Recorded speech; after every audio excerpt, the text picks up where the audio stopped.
All right, good evening, everyone. Oh, nice. This is the Town of New Canaan Town Council regular meeting. It's Wednesday, December 14th, 2022. It is 7:05 p.m. Now we've got some late arrivals due to traffic, of course, at the holidays. I want to start the meeting off just by taking a moment of silence. Bob Naughton's mom passed away suddenly, and Maria's out there in the on Zoom land, but just take a moment and think of Bob and his family at the holidays, and wishing him all the best.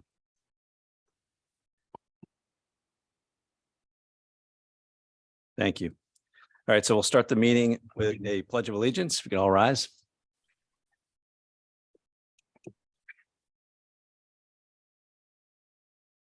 Pledge allegiance to the flag of the United States of America and to the republic for which it stands, one nation, under God, indivisible, with liberty and justice for all. Thank you. All right, Penny, will you take the roll? Robin Bates Mason. Here, Zoom. One sec, Robin, is it true that it's your birthday today? no, Oh, it was Last week. We missed it. All right. Well, happy belated. thank you. Rita Bettina. Here.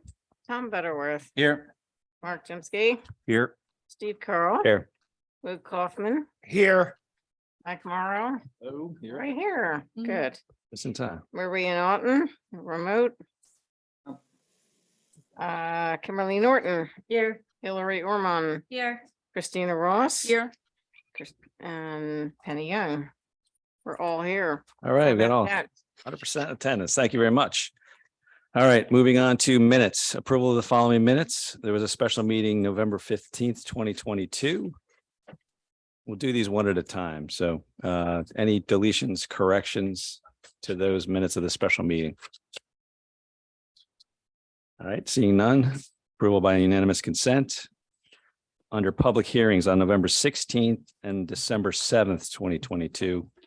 Tucker, go ahead. We received some emails today from some of the folks that commented during the public hearing on November 16th. And I just wanted to explain for the benefit of all, just exactly what the minutes are supposed to be. According to Robert's Rules of Order, minutes are defined as a concise and official record of the proceedings of a meeting containing generally what was done in the meeting, but not what was said. In the frequently asked questions portions of Robert's Rules of Order, the question is asked, isn't it necessary to summarize matters discussed at a meeting in the minutes of that meeting for the minutes to be accurate? And the answer is, not only is it not necessary to summarize matters discussed at a meeting in the minutes of that meeting, it is improper to do so. Minutes are a record of what was done at the meeting, not a record of what was said.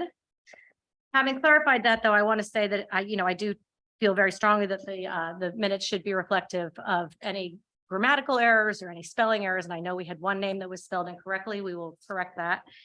And also that we do have video recordings of our meetings, which is an official transcript that anybody can go back to, and you can actually see everything, every word that was said. If there's any other, as I said, grammatical or factual errors that need to be corrected, I'm happy to do so. Okay, thank you. Yeah, and I mean, prior to, and Penny, you go back a few years on the council, prior to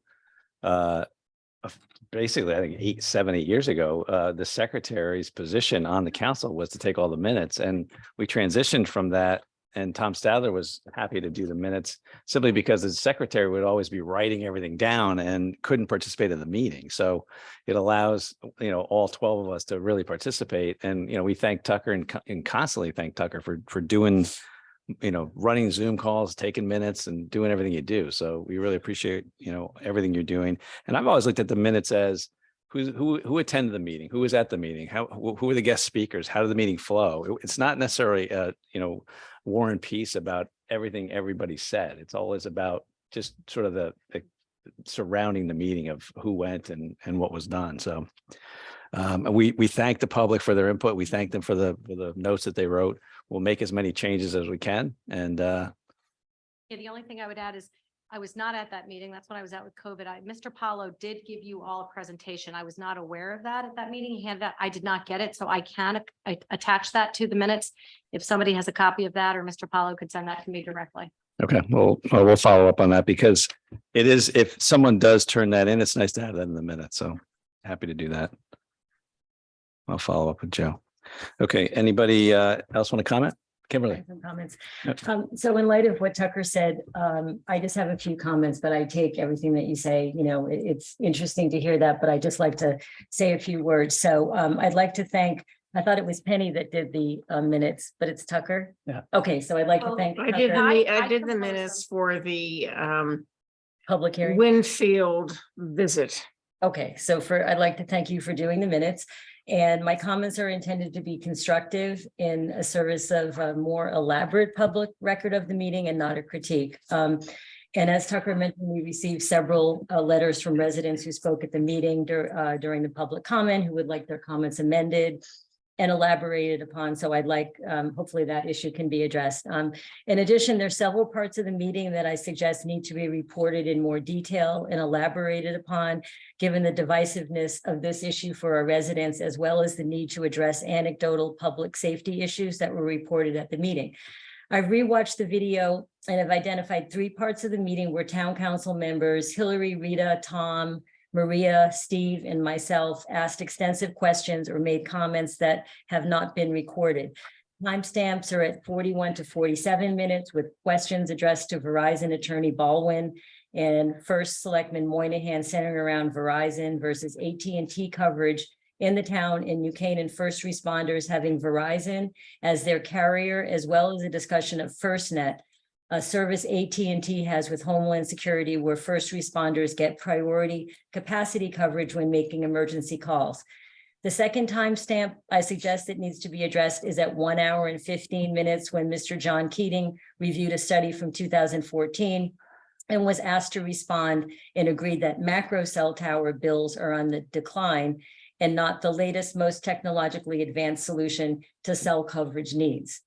And lastly, and I'm almost done, at 1 hour and 32 minutes, when Mr. Kimes spoke about cell coverage and problems with cell coverage and first responders' public safety issues, I suggest noting that no study to date has been conducted by Mr. Kimes, our new Director of Emergency Services, analyzing all available technologies that currently exist, as well as all available cell carriers, cell services, and devices that may serve to enhance and ameliorate any shortcomings in public safety issues. In closing, public safety and safety of our first responders is of paramount importance, and more extensive documentation of the meeting will help us to find an adequate solution that balances the needs of the public with emergency services. In this vein, I'd like to make a motion to table the approval of the draft minutes of the public hearing held on November 16th until they are amended. Thank you. I second that motion. Okay. Comments? Any discussion, comments? Yeah. One of the reasons why I think what Tucker read to us from Robert's Rules of Order makes sense is that when an individual is preparing minutes for a meeting, there is, of course, a temptation to highlight the items that support one's opinion. And I don't know how you avoid that. I note for the record that the Board of Education has bare bone minutes, and I'm sure they're as legal as anybody could ask for. They do not get into the content of commenters. It's almost impossible to do that without taking a point of view. So, we could do a lot less than what Tucker is doing. And if that's the solution to make it all neutral, we could take it down bare bones and we can say, Joe Smith spoke on the subject of cell phones, period. Well, that's your opinion, Tom, but that's No, not the of course it's my opinion. That doesn't make it transparent for the public. And if you look at Transcript if you you're look at the referring notes, Mr. Vergatti's comments and Mr. Baldwin's comments are covered extensively. So it's not a balanced portrayal of the meeting. It's the experts that were brought here to talk, and then the input of town council members and the input of the public is not given as much weight or is not given as much detail. So I think it's not fair to the public and us as one of the only elected bodies in the town, other than the first selectman and the other selectmen, I think it's important that we are cognizant of that and make an effort to present all the issues, because it's not just what people say, it's the actual issues that are brought up in the meeting that serve to remind us all about how complicated this issue is, how divisive it is, and how important it is that we get it right. I commend them to the videotape.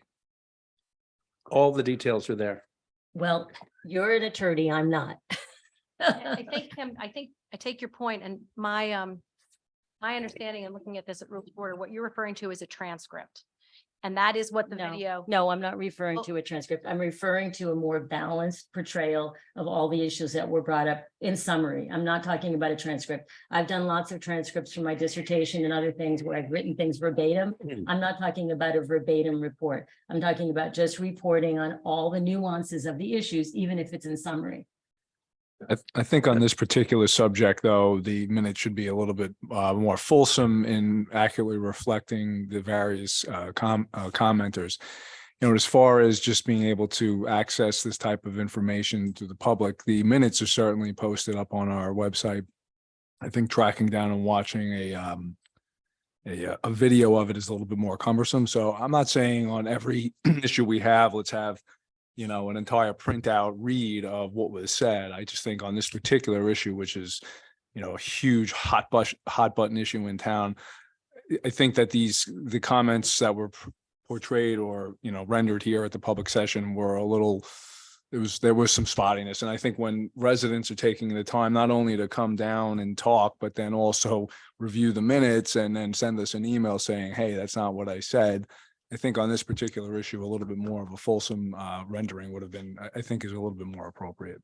I also just point out, Steve, that on every meeting minutes, it states that the town council public meeting was held as an in-person hybrid meeting. Those wishing to attend were able to watch the meeting on NC 79 or connect via a video conferencing tool Zoom. The video recording of the meeting can be viewed at the newcanaan.info under agendas and minutes tab. It's right next to the agenda and the minutes for that meeting, the whole video. Yeah, There's also a second place on top of the website, all the YouTube are listed up there. So again, I defer to you all. You would have to make an amendment to literally tell me word for word, because I write them, I send them to Steve, Mark, and Penny for final review. They sign off, and that's how they get submitted. We have to remember, if we create an atypically detailed set of minutes tonight, we better be prepared every time there's a public hearing to go into the same level of depth. You know, and we've never done that. I don't know, I think we should set that precedent. I agree. I agree with Tom, and I think we should vote. I mean, it's not just the public said, it's what town council members said. And it doesn't have to be Rita said this, Kim said this. It's just there was about 25 questions asked by the town council, and none of them are recorded in the minutes. So I'm not talking about a specially detailed report. I'm just talking about making sure that all of the people who sit here, we're all volunteers, we're all elected officials, that we are recognized in the minutes. And most of the minutes are composed of Mr. Vergati and Mr. Baldwin's comments. So it's not fair to all of us and not fair to the public. So I'm not talking about anything unusual. I'm just talking about having it be more balanced. When I have 3 timestamps here that, you know, I already did work in terms of what areas that I think are especially important to be highlighted. We go down this road, we'll be doing this at every town council meeting. I Could- don't. could I agree make with a you, comment? Tom, And I think that you're being very negative. Yes, Kevin. Could I make a comment? Sure. I tend to agree with the point of view that Tom is expressing, because I don't think P and Z records comments on a public hearing of residents. We happen to have the town attorney, Ira Bloom, on, and I would wonder if Ira has some comments as a former member of boards in Westport, as well as the town attorney. I don't know that your mic's on, Kevin. Yeah, it's on. It's not being amplified, but Yeah. Yeah, can you all hear me? Yeah, we can hear you, Ira. Go ahead. Good evening, Ira Flum, Town Attorney. I'm listening with actually great interest, because this is a discussion that I hear frequently. I mean, from a legal standpoint, as Tucker said, really all you have to do are what we call action minutes. maybe that's not adequate for you, but that's all you legally have to do, you know, who attended, what motions were made, who voted which way, what happened to the resolution, time the meeting ended. You could do that. For a lot of boards and commissions, that's as much as they can do. They don't have somebody to take, you know, more detailed minutes. Historically, the minutes were very important. And even to this day, you go back sometimes and you look for minutes from something in the 1970s, 1980s, whatever, because there's no tape at that point. There's no video. I think the trend, candidly, is to move away from that unless you have somebody who has the time to take very detailed minutes, you know, close to verbatim type minutes, maybe not verbatim, but close to it. It becomes very difficult. So, you know, the Westport RTM, as an example, they have a paid secretary, and she produces close to verbatim minutes. Takes her, you know, days, if not weeks, and she gets paid for it. You don't have to do that legally. You can choose to do that. But I think with the presence of video, that's, you know, that's a good substitute. And the problem, if you try to find something in the middle between what I'm calling action minutes, which are minimal, and verbatim minutes, which are, you know, essentially very detailed, then judgments have to be made. So who makes that judgment? What's important? If there are 25 questions from council members, which questions are important? Is it enough to say there were 25 questions from council members? Does that do you service? And who decides which of those 25 should be reported? So those are the judgments that, you know, the transcriber has to, or the, you know, the person taking the minutes has to decide. So you have a spectrum from action minutes, which are legal, to, you know, something in the middle or very detailed, but you need somebody to do all that. My observation is that the trend is to have short minutes, just what happened, and then people can go to the video. Thank you, Ira. Any other comments? Christina? Just briefly, attorney just mentioned that there should be an action summary or an action bullets as to what needs to be done. And I know on the cell tower meeting, there was a request, pretty much unanimous, that the town should update the report, and that is not documented in the minutes as I see them. So I think that's a fact that should be expressed in the minutes as a summary, that the town will, or the town has been requested to, and whatever reports were requested, noted. Thank you. Any other comments? So that, oh, Rita? So actually, I mean, I'm agreeing with a little bit of what everyone is saying, a little bit. At last point, Christine, I think, I mean, you're right. If there's an action item we missed, that's not even a point that should be argued. We should have that on there. And Kim, I think, you know, your attempt at trying to reflect everyone's opinion is important. However, I have to kind of agree with Tom in that I think it's very difficult because the person taking the notes, as you mentioned, Tom, may have a bias, and it is difficult to get every single, maybe, you know, comment in there. I think in this instance, for the particular meeting that we had, I think we have to put that to bed, and I think we need to make sure it's as accurate as possible. But my suggestion would be, going forward, I would rather have a bare bones approach to minutes going forward, because just selfishly, that would mean we would have to be reviewing very onerous notes, you know, every time we have meetings. I just think it's not practical. And I think personally, it's easier for me to watch a video than to pour through all of those minutes to make sure it's accurate. So it's kind of my suggestion would be twofold. One, correct what we've done to make sure it's as accurate as possible, the meeting that we've had, but then going forward, make it less detailed. That would be my suggestion. Robin? Yeah, sorry, I was just going to say the exact same thing. I think going forward, bare bones, because I think it's just to repeat verbatim what people say for 2 minutes is too much. But I think, though, in this situation where people have written in that we should take in consideration that some of the changes, I know with the letter from Mr. Schmitz, you know, it was said he was concerned about environmental, but when he spoke about need. And that was just one bit. So I think in the future, bare bones is better, just saying who spoke. But for right now, I do think we should amend the minutes to update what they said, and the changes like EMT to EMS or EMS to EMT from another writer. I think that needs to be amended in these minutes. Want a motion? So we have a motion on the floor already. So we've got to clear that up. We had Mike's, Seconded by Mike. yeah, Mike seconded. So we need to vote on the motion before we move on. And what So was the motion again? Remind. To amend the minutes. I Or thought- to table them. Table the minutes until Pending the, the changes are made from the public and from town council to represent more of what happened at the meeting. So just to clarify, so you would like Tucker just to look at the minutes again, make the corrections as Robin reviewed.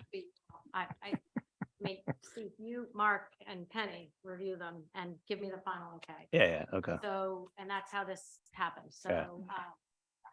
I just write down what I hear. Yeah. I wasn't physically in the room, so if there's any changes, if someone can tell me them here tonight, but after that, I've gone back and listened. A lot of the people who sent in comments said they said things that they didn't actually really say. Right.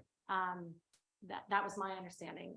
Mr. Schmitz was one of them. He did speak about the environmental impact. He talked about the cul-de-sac that he took care of and how a tower would affect that. So that's why I wrote it, that he was concerned about the negative impact of the tower there. So anyway, I went back and listened to the video for all of those that had comments, and I wrote, my notes again of what I thought they said. So if it's going to be rewritten, I'm going to have to defer to you all to do that. Yeah, and I am not in a position to be rewriting minutes. So I will say right away that I'm not going to support that. I So prefer not to have those, Yeah. that in there, because then we're basically have to go back to the public and make sure we got everything right. Doesn't Right. make any sense. Christina, I just, I think that at the very least, the actions, the recommended actions need to be noted in the minutes. Tell me what I'm supposed to put in and you all can vote on that. Someone needs to state what it is. Okay. So is the motion that's pending right now, though, Kim's motion to make the edits as she has? No, No, it's just the table. They're not my No, edits. her request was the table, right? Just the table Yeah. until the Yeah. minutes are amended, Yeah. incorporating as much. It wasn't a as specific possible. request, right? So someone needs to make the motion to say what the amendment would be. Well, no, I She think we're already did. tabling it and then we'll have to circulate what the amendment should be and then provide them to the council. We Okay. can review and then at a later meeting, we'll produce. It doesn't have to be, Yeah. here's 50 different things now to include Yeah. in the minutes. Yep. Typically, when you amend the minutes, what it says is, the correction was made to the minutes, with the following wording. And it goes, and then voted on to vote the amended minutes. And so what Kim is saying is that she wants to see it in writing, the suggested changes right, which, before voting on it tonight, because there were extensive changes. right, and we wouldn't be voting on that until our third week in January meeting. so. Right. So I have no problem with it in this set, because going forward, we are not going to put the he said, she says. Mhm. But If with, corrections to the minutes are made at the time when those minutes are originally submitted for approval, such corrections are made. Text of the minutes being approved, the minutes of the meeting at which the corrections were made should merely indicate the minutes were approved as corrected without specifying what the correction was. okay, That's Robert's rules. that's what's Robert rules. Okay. Well, that makes it even easier.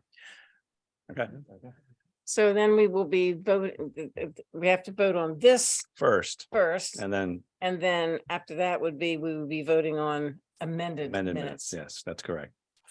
So so all in favor of the motion on the floor, raise your hand. That's 1, 2, 3, This is to table. this to table, That's the table. 4, 5, 6, 7, 8, okay, 9. Okay, so 9, 4 Maria And voted. right? opposed. Yeah. Mhm. 1, 2, 3, Wait, who's opposed? Young? the people that have to do the work. Those of us who. So in other words, you have to put the corrections in the minutes, resubmit them to us, and we will approve them in January. No. No, You no. guys have to. put No, it- so this is what's gonna happen, guys. You are gonna get me your version of the minutes. Whatever you want the minutes to look like. Jeez. I mean, so This is the slipperiest slope that I've seen in a while. Yeah. I mean, I have no idea. I have no idea how we're gonna referee this to get these minutes. Steve, if in the future we're going to be going to bare bones, I don't understand yeah. why we would then be amending I have these a, minutes. I have a to- suggestion that we voted, right? Yeah. No, but The motion that passed. doesn't, So how do we do it though? No, That's the but- question. If someone, we can We'll have have to- further discussion, we're gonna make another motion, right, to refine that one. And what I would move, I think the approach is to instruct, Steve and Penny and Mark that our guideline, I don't have a problem with reflecting actions or recommend, like Christina said, but other than that, it should be bare bone, factually correct. And that should be the guideline, not I think not that's- creating. Isn't that the guideline already? About this No, set of I'm talking minutes. about, we This- tabled, so I'm fine that we put off the adoption of the minutes till a future meeting. That's what we voted on, right? Yes, But we can further provide guidance as to how we're going to prepare what goes onto the table next time. And I would suggest that whoever does this, it should be to focus on bare bone factual recitation and not commentary, not selective quotes of people, but simply if people have a problem with accuracy, let's correct accuracy. I think that's not the intent of what I meant to. I know it's not. Vote on, and I understand that's very interesting what you just said. However, the public does not know that. We never agreed on that, so you can't do it after the fact. We could take another vote, but the whole point of the minutes have already been written in detail. They're not bare bones. And I think that the council has not even voted on if they want them to be bare bones. RTC in Westport has a person hired to take verbatim notes, RTM in Westport, taking verbatim notes. So that's not something that we've discussed. That might be your opinion, but we don't know how everyone else feels about it. So I'm happy to work with Steve and Penny and Mark and give my notes if that's gonna, help. And then have other people approve it. I don't have a problem doing that. I just have 3 timestamps that I wanted to have included in the notes, and so that there's a more balanced presentation. for that particular set of minutes, not the going forward set of minutes, because there are 2 issues we're discussing. One is the one you've raised, and secondly is going forward. Yeah, going forward, I think is another discussion Okay, that we and- have to talk about in more detail. I don't feel like we can do that. We have a lot on our agenda tonight. So I think we're talking just about these minutes. I think it's pretty easy to make a motion on bare bones as you were just phrasing, Well, okay. going forward. That's what I would say. No, that's not what I meant. I mean, these minutes, this was a voluminous meeting. And I'm just suggesting that we not take a point of view and reflect it into the minutes. It's not. And a I think point that of what you view. sug- It's the just se- making the it segments that balanced. you It's suggest- Balancing it with Mr. Vergati and Mr. Baldwin. It's not a point of view. There's 2 paragraphs on Vergati and Baldwin, and there's 1 sentence on town council. Town council asked questions. So it's basically taking what's been done and flushing it out. So you can't decide that after the fact. You can't put the genie back. You can't put the genie back in the bottle. Okay, and say, now we're gonna go to bare bones. So delete everything that Tucker did and start over. That's not fair. I'd like to make a motion. I move that the minutes for the meeting we're discussing, what's the date? November. The meetings for the 16th. 16th, those, And the December- 14th? And December No, just the public hearing. 16th. November's. The meetings for November 16th be reviewed with an eye to merely correcting them for factual accuracy, period. Second. Can you define factual Yeah. accuracy before we vote? I can tell you what it's not. No. It's tell us not, what it's it not, is. it's No, not a adding, Negative. Say what it is, not a negative definition. If a vote was taken, who spoke, who was there? Not necessarily what they said, just who was at the meeting. And it's what votes were taken. But wait a minute, I'm asking Tom. He's the one that made the motion. Thank you, Tucker. But it was. You seconded, Steve? Did What someone was- second what that? was the I gotta motion? Keep track of all this for the minutes. Yeah. the motion is No, that, you actually we don't take- if you agree with Tom. the motion is to take what, That's very. that The is motion- very important to me, Ken. the motion is to take what Tucker has put together, review it merely for factual accuracy, and do not add further content. I'll second that. Because I mean, I've looked at these minutes for 16 years. It's exactly the same. There's no difference between that meeting we just did and the 350 that I've attended before. There's zero difference. Well, with Zero. all due respect, Steve, there's 12 people on the council. We all are equal. I know that. I That's know why we that. vote. Let's vote. and Let's we're- vote. We're newly elected people and we haven't been on the council for 16 years. And that's one of the reasons we got elected is to provide a fresh perspective to the council. But Kim, I would stress the fact that you would go back in history before we get into this tonight for a half hour, that you looked at the minutes of past big meetings, bigger than the one we had. Look at those meetings. Well, That meeting we, disagree the with meeting you, we but had, I wasn't on the council then, so I didn't have. a we're chance to talking about comment. minutes here. We're talking about minutes. Right. That's what we're talking about. In the email that I sent to everybody, it has some of the historical minutes and they happen to be much longer than the minutes we're providing now. Okay. Were those minutes, while we had video recordings or before? No, Right, 1981. Yeah, yeah. they're- So that's just a point of reflection. And I look at this strictly from my lens as an attorney and as like, I think about it like court reporting, right? So when I worked at Legal Aid and we couldn't afford to get transcripts at the end of every day when we were at trial, I literally had to take hand notes of every word that everybody said.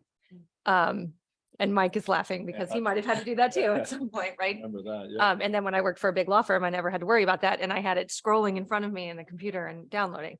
But, that's not the situation here where we need to record every word and every minute that's said. I look at minutes Right. as a quick summary and this is what happened and these are the actions that need to be taken going forward. And it's not supposed to necessarily be,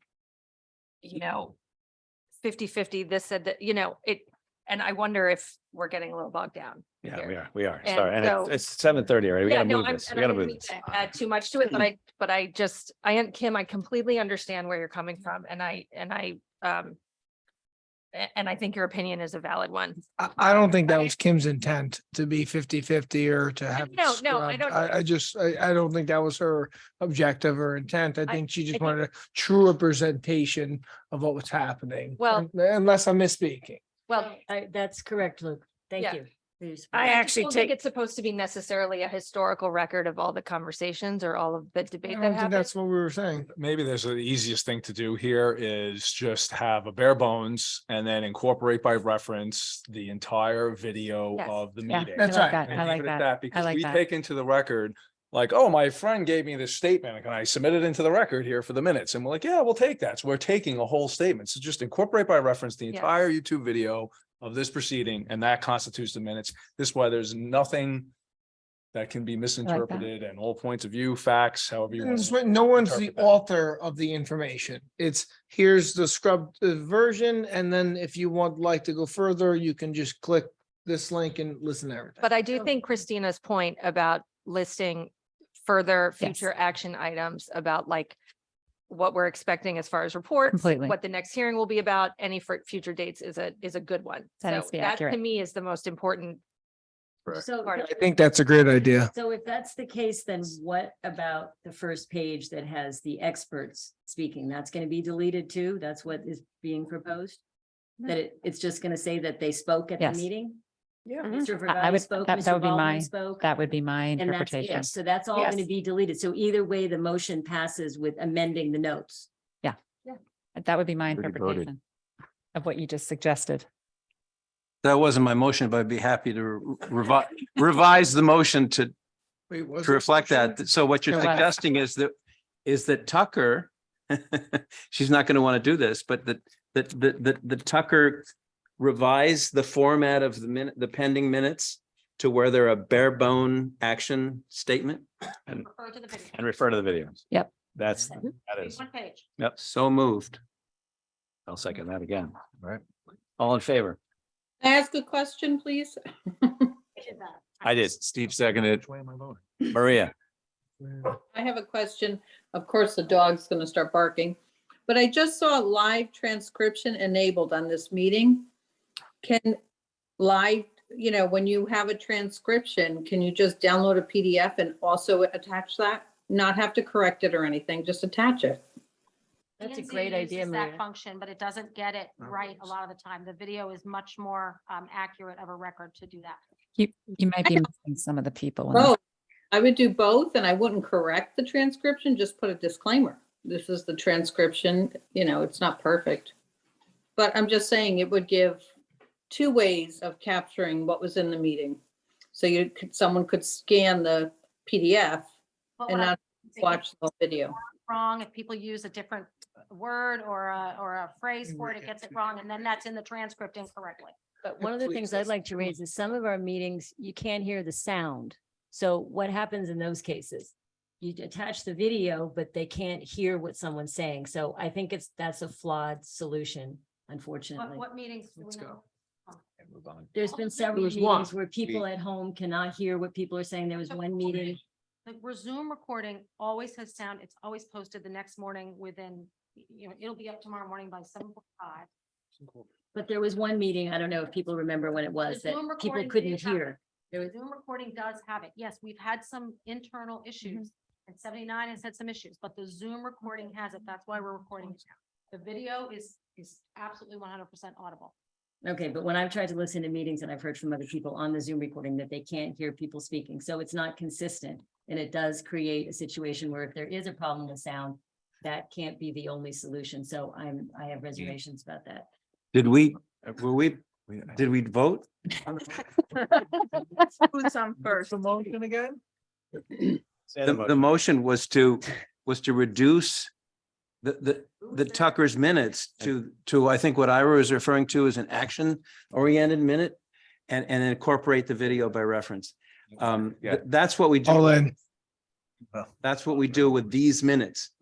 Yeah, minutes with video, if that's as competent as you can be. Next All right, steps. I second it and I'm calling the vote. All in favor?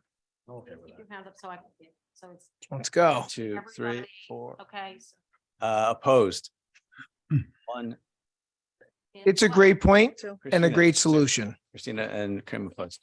opposed. Yes, Maria, Robin, I didn't see you. I'm sorry. they were 4. All right, so next final regular meeting, November 16th. Need a motion to approve those minutes? So moved. Second, Second. Mark, all in favor? That's unanimous. Thank you. All right. Should I make the motion now? Yes. I'd like to make a motion. Okay. I'd like to make a motion to add a very, very brief discussion about the Utilities Commission. The status of the Utilities Commission. Okay, second. Second. Adding Mark. it to what? Add it to the agenda. Adding it to tonight's agenda. Tonight's agenda. Thank you. Second, Penny. Let's just. I did the second round. Oh, sorry, Mark did, sorry. Mark said. Mark second, and where on the agenda would you like to put it? I would suggest after item 8 before committee reports. Great. I plan to address it in my comments. so. Okay. All right, all in favor of the motion? That's unanimous. Thank you. All right, before we get into the meeting, I would like to invite Chief Krolikowski to the mic. And Chief, I apologize for you sitting through that.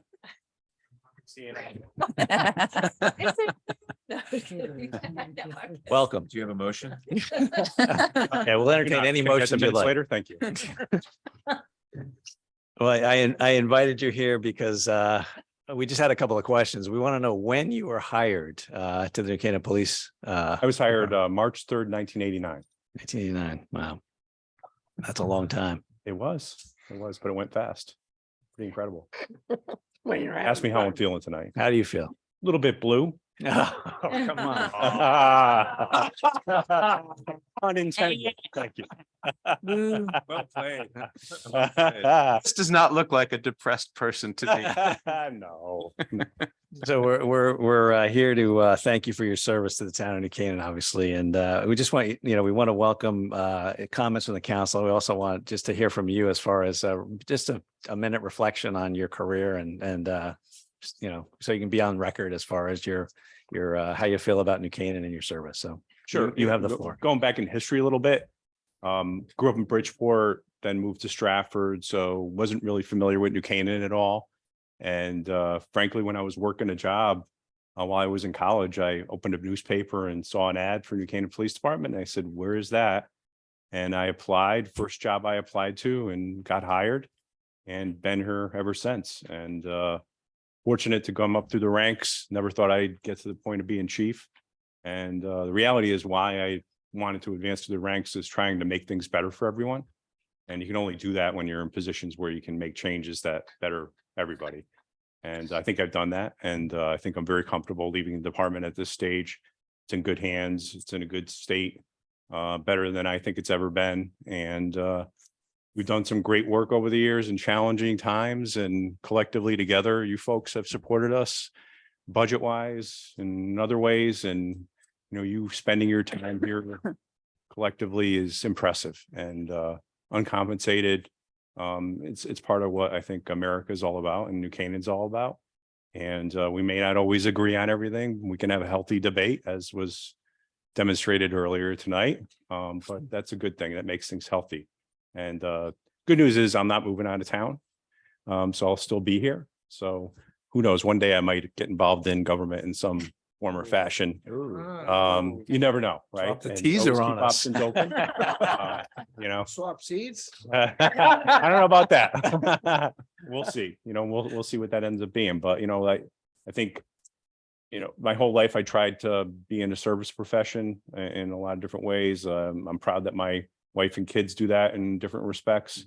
And I continue to do that just differently in a different role. And it was something I think, given that what's going on in our nation is really important these days. And, you know, what's our most precious resource? Our kids. And if I can help make things better in another community, and frankly, maybe influence the New Canaan community in a different way, that'll be success. So that's kind of where I'm at. I'm sad to leave, happy to be doing something a little bit different and in a different way. Did it have to be And- Darien though? Come on. It had to be, absolutely. Good news is, funny story is, when I first met the superintendent, I was wearing a red tie. And he said, you know, if you take this job, you have to get a blue tie. So pretty funny. All right, well, I'll open the floor up, guys, if you want to say a few words or anybody want to comment. Yeah, Chief, I just want to say, you know, it's been a real pleasure and joy working with you over the years. I was happy to support NCPD as much as possible. You know, just having a father who was a police officer for 30 years, the NYPD, I certainly had a unique perspective on what it takes every morning when you step out of that house, you put your gun on, and you never know whether you're coming home that night. You just don't, right? We had the two up the way that were murdered. It's an extraordinarily dangerous job, even in a town with lower type of crime. We have different, you know, crimes than most other towns. So, you know, I know what it's like as a son of a police officer. You've served us admirably with great distinction and integrity. I know you're also a veteran as well. So you've dedicated your life to stepping up for a lot of people who don't step up. So I want to say thank you for everything that you've done for this town. Well, I'll wish you luck at Darien, but I do hope that it will be a positive influence on what we need to accomplish here in the public school system here. Thank you. Thanks, Mike. Yeah, follow up that. I know. I think we just.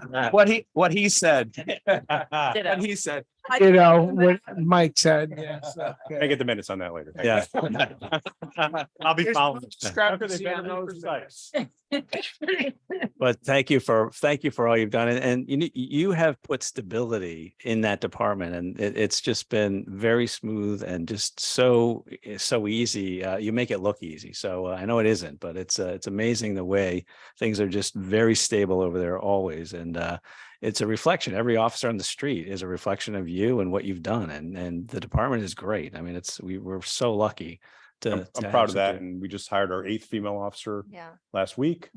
And hopefully that trend will continue, and never been more diverse in a lot of different ways. And frankly, that makes us a better department. And what you don't know is when I go home at night, my confidant and an advisor, Anna, kind of gives me advice, and that's kind of helps me run things so smoothly. in the department. So There you go. Well, thank you. and Thank she's you. done great things here. If you see the Yes. decorations and Yes, she everything has. else, Well, so. thank Anna for all Little she's done. as team well. approach there. So Chief, if I said, if we said, we'll build you a new building, will you stay? Well, it's happening. Thank you. I'm glad, I'm glad that's off the ground, so to speak, Yeah. and it's happening. I'm happy about that. I'm glad that's it's on the near term horizon. So, and thanks for your support for that. It's really well needed. And I'll come to the ribbon cutting ceremony when the building is done. And I'll be happy about that. Well, thank you so much. Thank you Thank for all your service. Thank you.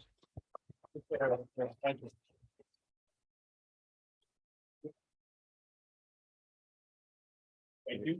Appreciate your time. All the best. Thank you. I'll be around. Don't worry. All right. I'll be the guy Chief. commenting on Kane tonight. Thank you. Oh, God. Not another one. Best you bet.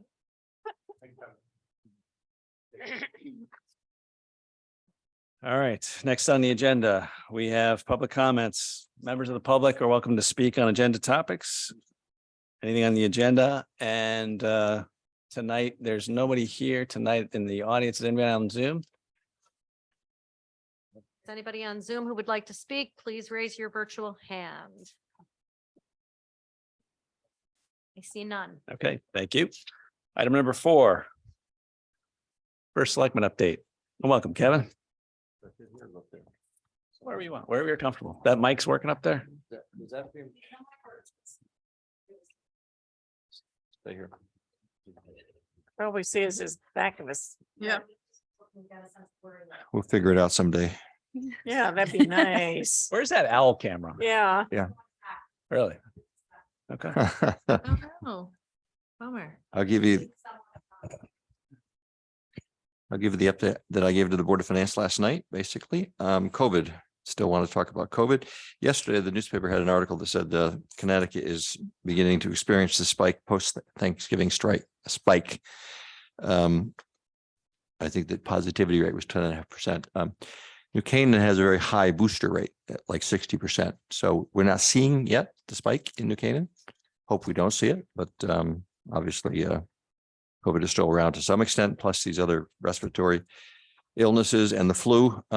So I want to remind people, as I always do, that we're giving booster shots at Irwin House once a week with clinics. We're testing with PCR testing 3 days a week, 7 to 10 a.m. on Monday through Friday. And we're also offering flu shots.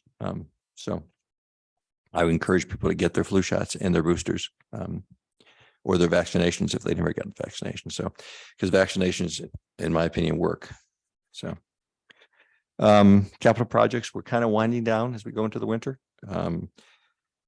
Although we have a brand new, I took a tour yesterday of the library, and you're going to be pretty blown away. We saw it last in July, and I think it's remarkable. It's going to actually be finished in 2 weeks. December 31, hard to believe, but that's what they promised last night. And but we have a brand new Maple Street, which looks great. And they actually had to raise the road up to make it ADA compliant, few inches. We can talk about that later. Board of Selectmen yesterday approved the contract for the Waveney House bathrooms and elevator, and so that's going to move forward. As mentioned, when did we mention it? Tiger's on, but the Department of Justice came in back in July and spent a whole day measuring everything in town.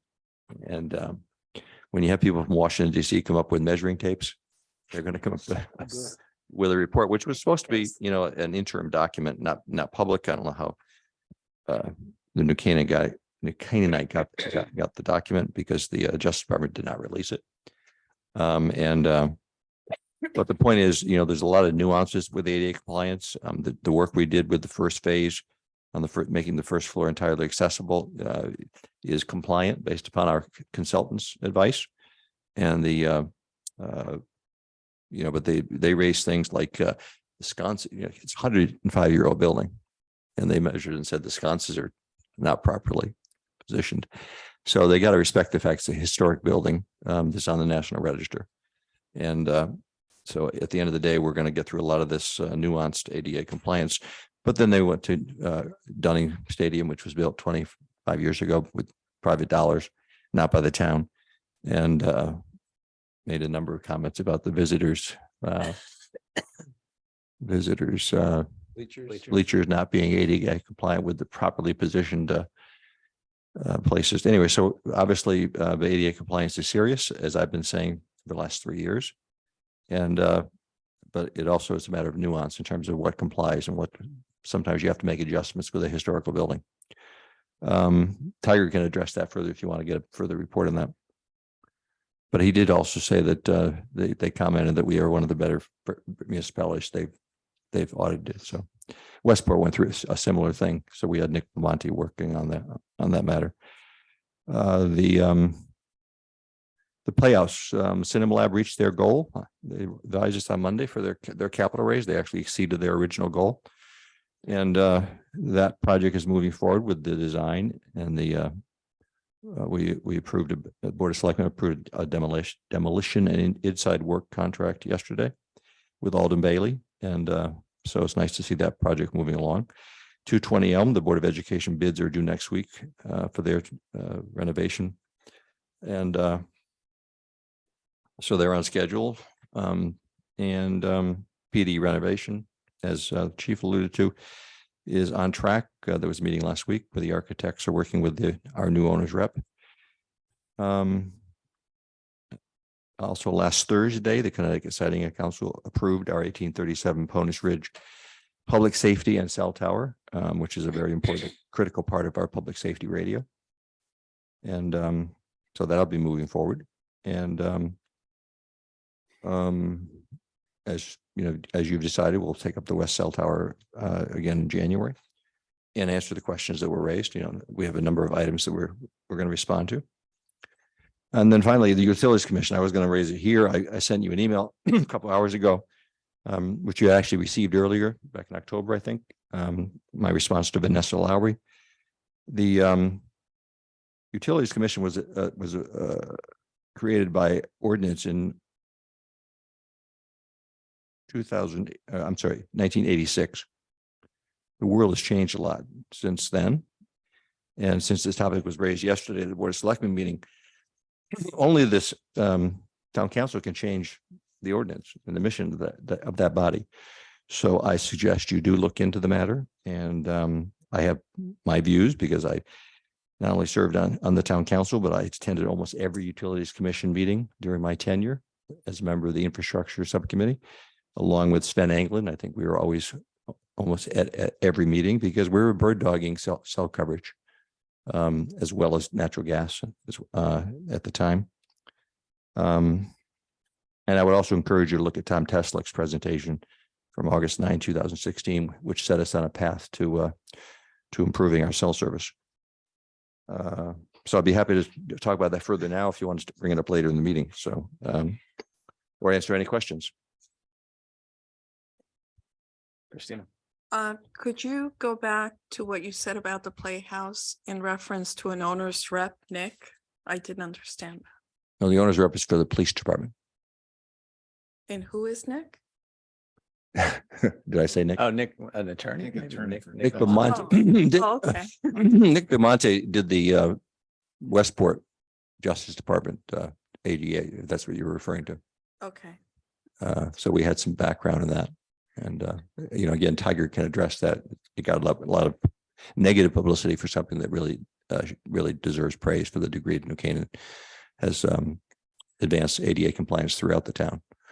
You know, they relate to everything we do in town, our roads, our sidewalks, our holding places, our, you know, so it's, there's a lot to comply with. But our buildings in particular, you know, I think we're proud of all the ADA work we've done. So. Thank you. Any other questions, comments? So you're not considering the Justice Department's position is set in stone? No, I There's a think we're going to conversation- get a whittled down final report where we're going to make, you know, as long as you have a plan, you're making progress. That's why it was so important that we move forward the ADA work at Waveney House. You know, the law was adopted in 1991. And for the first 20 years, municipalities had a grace period.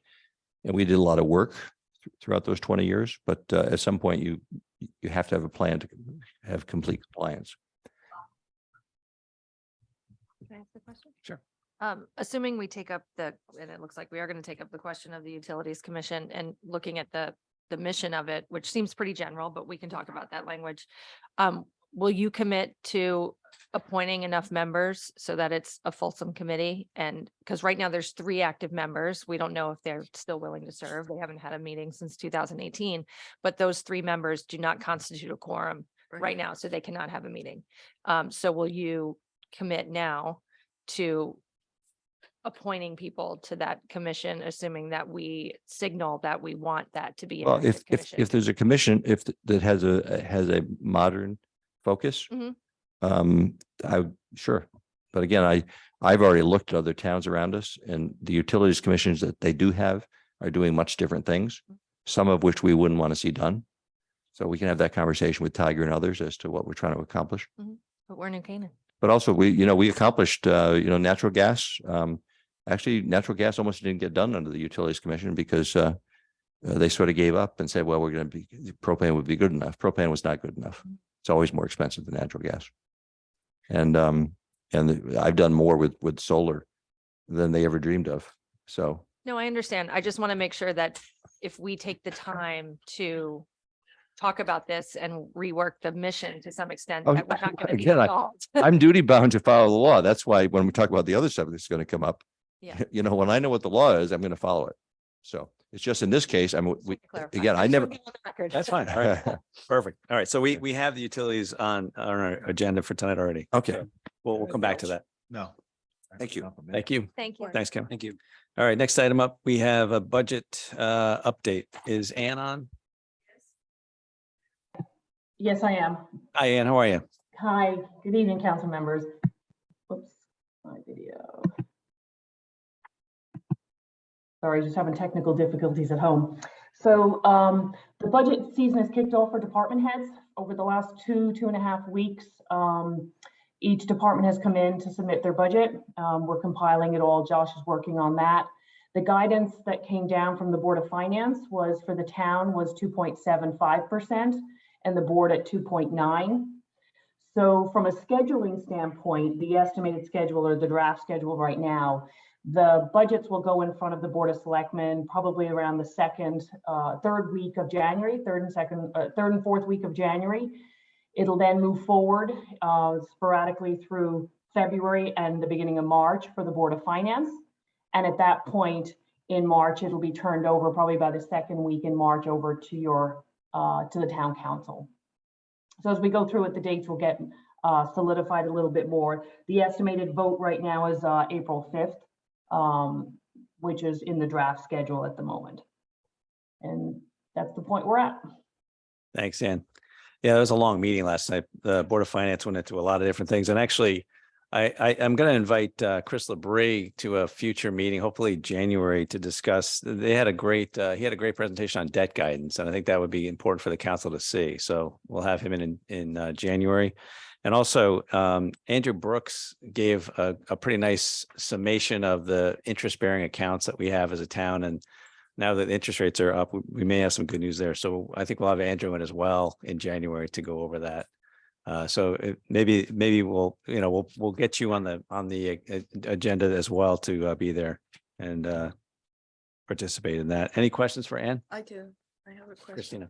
And did we not vote on changing banks from, I believe it was it Wells Fargo or? It was JP Morgan Chase. To, I believe, Chase. And did we do that, or are we still with Webster? We're still with Webster. We didn't move forward because the JP Morgan Chase couldn't get the technology for remote deposit up and working in our environment. So I had started January of this year. By June, we were still waiting, and they had been in production before that in trying to get the remote capture in place. They still couldn't get it.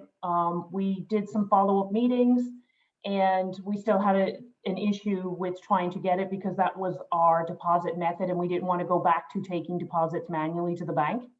So we didn't move forward at that point because it wasn't working for what we needed. They couldn't get the technology working.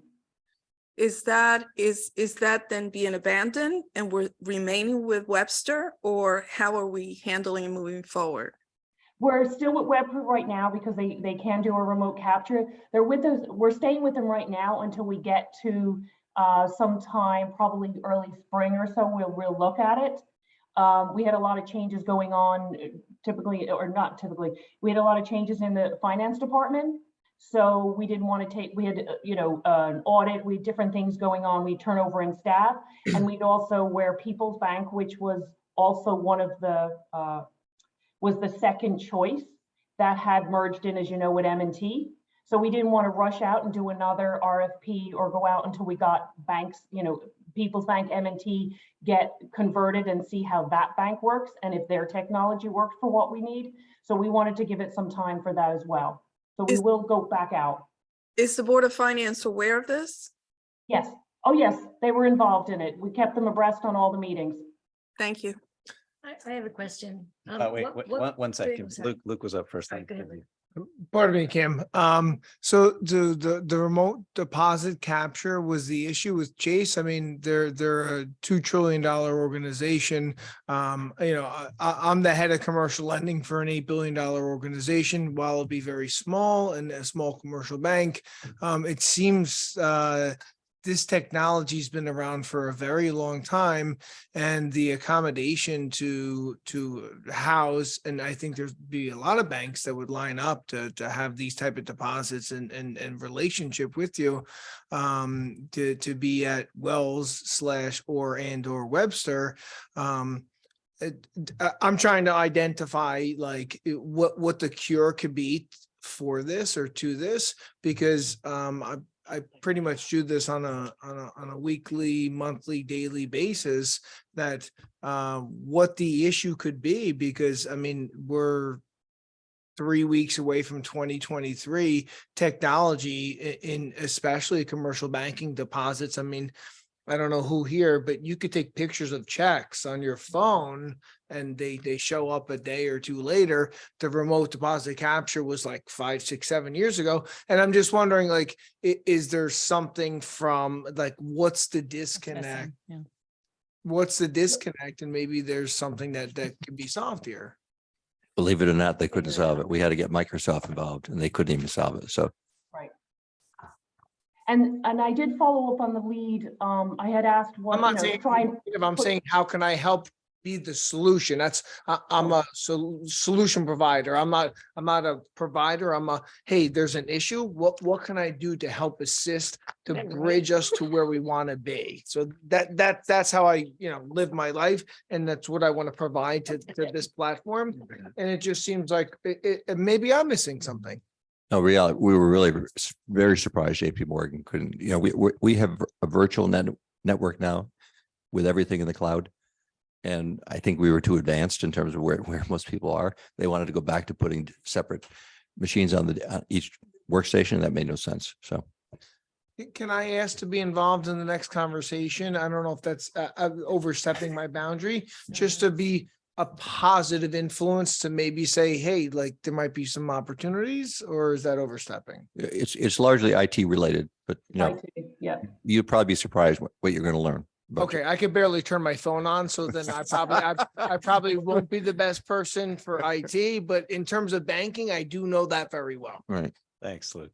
Kim. Thanks. Is it possible to get IT to explain to us in a little bit? Oh, sure. Yeah. Yeah. Again, I was amazed that even Microsoft couldn't figure it out for JP Morgan. So. Right. And just another two, we were given 2 towns to call because we wanted to see who else had them so that we could follow through with what they had. And I'm sorry that I can't think of the town upstate right now that had it. And we did call, we did the follow-up, and they said they couldn't get the remote capture working for them too. And they said if it had taken 6 to 8 months of their IT trying to figure out things, because they're not in the market for municipalities. So in Connecticut, JP Morgan Chase doesn't have strong presence. So that maybe that their technology is not there for what municipalities need. I just have a question. Does it have to do with the security, the firewall that was around, our municipality? Was that anything to do with the problem, or? Chris would have to talk to it, but we currently have it working with Webster. So I'm not IT, so Chris could explain it because his staff did spend countless hours trying to work with JP Morgan Chase on Zoom, get the person in to come help on with Microsoft. Just couldn't get it going. Thank you. I'm sure you're right on top of it. Thanks, Ann. All right, anybody else have questions for Ann on the budget? 2.75 is the guidance, as she mentioned. All right, so let's move on to item number 6, capital expenditures, our CapEx process. One of the things that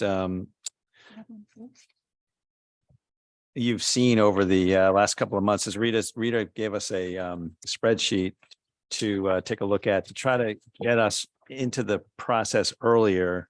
The idea here is to try to flag CapEx stuff that's coming up and prioritize it a little better so that we can, through our liaisons through Board of Finance, we can be involved in the process a little earlier. And, you know, having attended the Board of Finance meeting last night, it was pretty clear to me that based on their discussions, there's not going to be a lot of capital expenditures this year to try to keep debt down. But I think this is a good year to try this as an experiment. But Rita, I'll let you talk about the thinking behind it. Thanks. Well, first of all, it's meant to be simple. It's a simple way to make things more efficient, transparent, and fair. That's really the goal of this. And so it's called, I don't know if you guys have seen this, but in my business, we call it a RAG rating, which is supposed to stand for red, amber, green. I just call it a red, yellow, green sheet. It's a way to prioritize, to your point. And basically, it's meant for it's collaborative decision making. So as a group, you pretty much the first step would be deciding on the criteria you think is the most important that we're basing our decisions on. So that's a collaborative decision. We come up with a list, a tight list of criteria we think we want to base our priorities on. And then we individually assign the value we feel should go into each of these criteria based on each initiative. And then it's a way for us to discuss those criteria later on. So can I give you an example of this by going through? This is an example that I put together. So I didn't put there's no science to these numbers. There's a little bit of art and science. You might disagree with some of the numbers I put in here, but it's just to give you an example. So let's take, I just took a list of projects. So planetarium, replacing fitness equipment, kids playground, et cetera. Those are the projects. Then across the top, I just listed criteria that I came up with.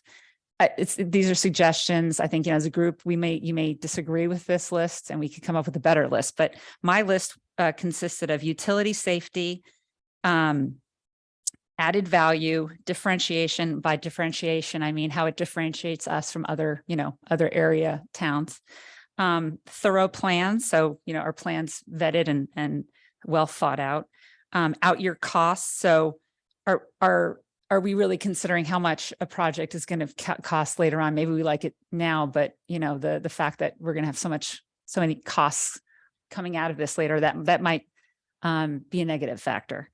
And then cost benefit. How do we feel about the value we're getting for the costs that we're spending, right? The amount we're spending. So that's a criteria I came up with and the questions I would ask next to them. And so let's take the planetarium for instance. I used a scale of basically 0 to 5, 5 being like the highest, the most value, and 0 being nothing, or 1 being very little. So, utility, thinking about how many people or groups of people the planetarium would serve, I assessed a 4. You might think it's a 3. Someone else might think it's a 5. Someone might think it's a 1, but you would assess what you think. The next would be safety. Well, in this case, safety is really not an issue. So it's a non-factor. I put 0. Added value. How does it, for added value and differentiation, those were pretty high, I thought. So that's how I graded them. Thorough plans, how I thought they thought things out, the costs that might come up and the cost benefit. So I assigned what values I thought made sense. And then it comes up with a total score. So you would do that for each CapEx project you're thinking about. And then it's a way to compare. So you get this final score. And not only you look at the final scores, but you also want to look at the red, yellow, green. Because if there's an area where there's a red or a green, that suggests something like important. So for instance, let's take kids playground. there's a green for 5. I mean, sorry, there's a green for, sorry, that should have been safety. So safety, safety should be a 5. Or no, I'm sorry, it's replacing fitness equipment. I apologize. Replacing fitness equipment. There's an issue with safety. So I gave that a 5. It's really important. So for me, like, even if the other numbers were low and there was a green for safety, that would suggest to me it's really important. So I would want to highlight that.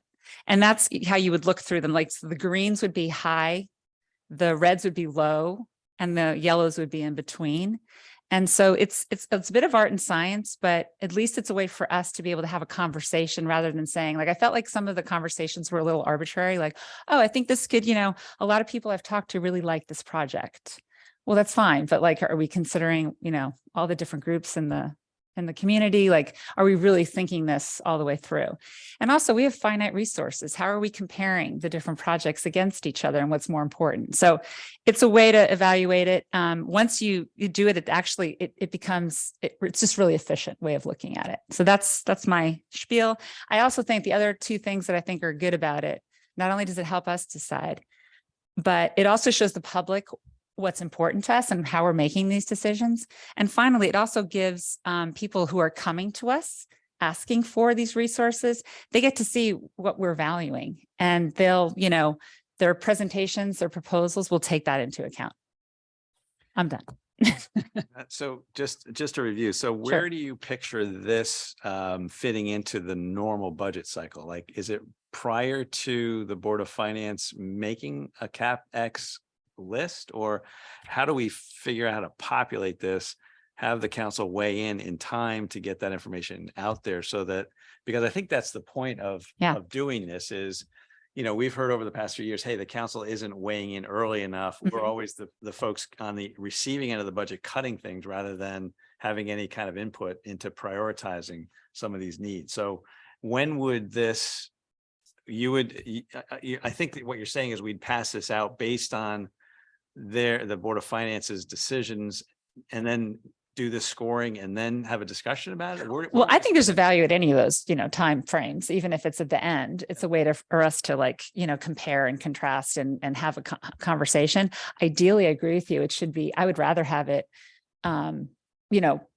further up the decision tree and start earlier. And maybe this is something we could do with the Board of Finance. Maybe it's something we could do collectively. As I say, isn't that what our combined committees are supposed to be doing? Is having those discussions early, before it really gets bogged down, shall I say, in the Board of Finance's position, because Board of Finance is looking at it from a perspective of financial commitment, not necessarily like we do, which is addressing community needs. So it gives us an opportunity way earlier in the process. And in fact, I could make an argument that if we know projects are coming into the discussion budget year, that we might want to actually have some input into when the selectmen are looking at the project, because we might be able to see from a community perspective and hear about conversation about a project that perhaps the selectmen haven't been able, to be party to. Yeah. So that's a good suggestion. I mean, we want to get into the process as early as possible so that we actually do have, some influence. Christina. So to follow up on Penny's thoughts, I think that the ideal time to do it would be sometime during June, July into September, prior to the new budget starting, but at the end of one budget process, where we might have put off some things, or we see or hear of projects that want to come up. Because to do it at the same time as the budget season, the goose is already cooked through the Board of Finance, and we really don't have a say other than to just do it early, lower it. I would just point out, if we just take this sort of one step at a time, whoever brings us a capital expense proposal, should populate this according to their understanding with a rationale. Interesting. So that puts us ahead of the game right there. Yeah. Before the rest of the process even begins. Right. Because I think one of our concerns historically is people, and Board of Finance has voiced the same concern. Why are you coming to me with this proposal that sounds great, but it doesn't feel like you've thought it through? And so, Or it's late in the process. yeah, Which we've seen where it comes in like right at the goal line and, the budget's already been made and all of a sudden you've got 2 or 3 projects coming in right at the end. I You know, think we had one of those. Hillary. This is just super granular, but I really like this idea. I like things that organize everything and make it sort of equal across proposals.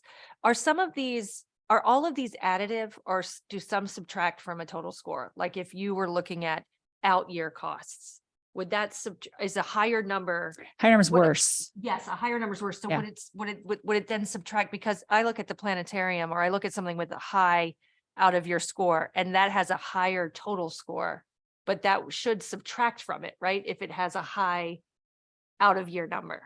So you could do negative numbers, but frankly, zero, it gets a little complicated. And again, this is an art and science, so Yeah, no, I'm just thinking Yeah. about the formula. If Yeah. you assign it a zero, It'd be it a would have zero expenditures. And so that would be a positive for us. We'd be like, that's awesome. But it would result in a lower total score. You would no, look no, at no, that no, total no, score no. and If be there, like, if there weren't costs, that would be a 5. That would be excellent. oh, So you would get credit for that. So if you said this would be a one-time thing, there would be no other costs, you'd get a 5. oh, So okay. you So would we have get, to just be clear about Yeah. that stuff. Yeah, And so that- I So think it's all additive. All of this. it's all adds up. additive. Yeah. Hillary, I think you No. make an excellent point. I think the valuation of all the categories needs to be clearly defined. Okay, because just adding them up, saying what's worth what, I think that there should be a valuation that some might be in terms of, we put every project on there and then highlighted however many columns and saying safety, utility and everything is the same. But I think for some projects, Yeah. I mean, my only concern is that if you have something like safety, which Luke is saying, like, I'm saying for certain, And I just want to that's- finish my but that's- sentence. and that's where I the just wanna color comes finish in, my but yeah. sentence, is that certain projects, certain columns are going to be Yeah. of a higher valuation for that project. Yeah. Rather than every project from the theater, the fields, kids playground, planetarium is, safety. The planetarium, I think you're pretty good on safety. So I don't know if there should be an equal value. That's why it's 0. Then it gets 0. So this is the but point. see, but can I just Okay, finish my sure. thought that Yeah. I was saying? The only, sorry, were you not done? Now I'm done. Sorry. The only issue I could see with a system like this is Mhm. that you end up ranking projects by a total score. When you have something like where safety isn't a concern, where you have certain. It's exactly what I And just. can I, exactly what I and said. can I just tell you, no, but this does address that, but go ahead, finish. No, I'm Finish. done. I'm not. Well, I think you need an algorithm to figure But it ca- out. but When you're deleting something that's safety, you have to have some kind of way to measure all the columns. But one of my questions, Rita, thank you for doing this. I Yep. think Yeah, it's I an think it's interesting cool. system. I mean, what if everything's green? So- What if 5s are coming up and everything? And then I wonder, what are we measuring this against? Like, how much money are we talking that we're like, I think we need kind of an absolute value, like, we're talking, we're going to spend $5 million. What's the guidance from the Board of Finance? Because in a fiscal integrity sense we could say, all the numbers could come up equal and we could say we want to do all of them. But I think that that's not kind of fair to our ranking. So I think we need guidance from the Board of Finance, say, how much are we going to spend on capital projects? And then I think it's an interesting system to rank order them rather Right. than use the scores. So can I just say one thing? And so this is everything you said in business that like these come up too. And so it's art and science. So this is not to say it got a 27, so we pass it. It is a way for us to compare. But and I mentioned before, if you see even just one thing with a green, like the color coding is where that comes into play. So if you see something that's green, you can make that red or green either way. it suggests that's so important and it might outweigh everything else. So in replacing fitness equipment, you could have zeros across the board, but that one thing is green.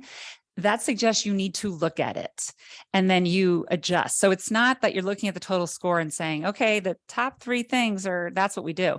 It's directional. And then you have to look at where the greens are to say, okay, well, it may not have a big score, but the safety is the most important thing. So we're going to check mark that. That's really what it is. This is not meant to be an absolute, we're looking at the score and that'll be it. It's directional. It is better than us kind of going, well, I think this and that, and it being sort of not documented and not comparing, like comparative. That's really what it is. I think it's another tool. Yeah, it's a tool. I think that between town council and Board of Finance, Board of Selectmen, we have extremely sophisticated people. I mean, what they need is more analysis and data. I think the least important thing in here is the total score. Yeah. Because it's all a judgment process. Right. But if you can provide people with this analytical tool, then that's a plus for everybody. Everybody can look at the total score part of it. When you get into equating it to dollars, I mean, people are way ahead of this already. Yeah. I think, Well, and I mean, to be honest, I did this for myself. This is how it helps me. It's a tool for me because for me, it was a little bit overwhelming, especially being first, like getting on here. I felt like this was a really, really important decisions we were making. And I really wanted to like lay it all out and see how I felt about it, comparing it, and seeing even coming up with the criteria, what was important? What did I think was important? And I came up with this list. You might have a different list. We all might have different lists, but in fact, I'd be interested to see what some of you might think is important. For me, it just helped organize all of the information and be able to like help me. But you're right, Tom, this isn't like, okay, we're going to, total score really could mean a lot or not. So every year we approve a 5-year capital plan, and that's one of the charges that we have as a council. So that may be the appropriate time, at least to give this a try, where we put this together in conjunction with that approval of that report. Because we're asking all the departments to come up with their wish lists, and the capital is part of that. And if we know what those projects are, we can have that discussion. So as I said, when we started this conversation, I think this is a good experimental tool that we can have, and we'll weigh it, we'll use it sort of as spring training. We'll see how it works this year. And if it's great, we'll try it again next year. And can I just make one suggestion too? Because part of it also is I'd like to know, Tom, what you think about like the utility of it, or like you might have a different impression. Like, so it's also a discussion piece, like Penny might think that the cost benefit, she might come up with, a different perspective that I would like to hear that would change my number. And it's a way to like converse about it as well. So let's do a little spring training. Yeah. Okay. Try That's it out. good. Rita, you're in charge of spring training. Yeah. Okay, great. Thanks. All right. Thank you for putting that together. I think that's going to be a very helpful tool. All right, moving on. Item number 7, disposition of town property, discussion regarding the disposition of town property. And we had Ira for a while. Hope it's still there. Ira? Ira, you out there? So, There he is. hey, Ira. I am. I'm There you here. go. Thank you. Evening. Good evening. So item number 7, discussion of disposition of town property. We had circulated some information, and Christina had met with legal 9 a.m. on Monday morning, right, Christina? Yes, correct. All right. So can you just review the results of the meeting? Well, at the meeting, we discussed what the historical precedence was that was set by the town council and authorizing the sale or lease or purchase of a property. And it's pretty well documented in the minutes. That position was presented to Ira and Nick, and Ira can speak about it. Precedence to me is important enough that needs to be considered. But he pointed out that there isn't anything in the charter or in the ordinances that requires the Board of Selectmen to act on it. Right, so he circulated the memo that Rich Townsend had requested in 2018. We recirculated that. That was issued from Iris Firm. So really the question, as we discussed last week with Parcel K that came up, obviously, we ended that meeting saying we're all supportive of Parcel K, but that led to the question of when New Canaan goes to sell a property, how is it that the town council wouldn't vote to sell a property, but we would vote to buy a property or approve a property? And so that's why this whole conversation came up. So Ira, can you just review briefly? I mean, we don't need to spend all night on this, but can you just review? I think, if you talk to anybody on the street and that's familiar with sort of the Bach Amendment and the fact that the council is charged with every blade of grass on town property. You want to change a blade of grass, you got to come through the council. You want to put a fountain up, you got to come to the council. Anything you do here, you got to come to the council on town property. So it surprised me and the council that if we were to go to sell a property, that it wouldn't flow through the council. And so if you can opine on that, I'd appreciate it. Yeah. Good evening again. Ira Bloom, town attorney. So we did have a good discussion with Christina on Monday. So if I may, let me try to reframe all of this. I hope it's helpful. I think there are two issues. I watched the video from December 7th on this Parcel K. So one issue was every legal requirement filed in Parcel K? The short answer is absolutely yes. And the memo that we provided dated from yesterday amplifies on that, and I can go back and review that very quickly if you'd like. But that is absolutely clear. There just is no question about it.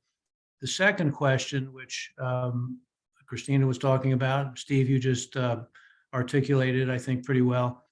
I think really is going forward. Should something else be done? I mean, the reality is that there is no requirement in the charter for the council to actually vote and approve every sale. So that's something, if you wish, you can talk about starting tonight, some other future day. We could talk about other towns, but I think that's a broader issue. Tom called me today and we talked a little bit about that. I mean, there are at least three options to deal with that broader issue. You could have a charter change. That takes a long time, may not be very practical. The Board of Selectmen could issue a policy. They would do this kind of a policy if they choose, if they feel it's necessary. And the last option is an ordinance, and that's under your control, and we can loop back to that. So on the first issue, just to maybe put this to bed, we provided a memo actually in 2018 and amplified on it in yesterday's memo, but there are really just three steps to selling property: looking at the charter, looking at the statutes, looking at any available policy that we have. We could talk about precedent also.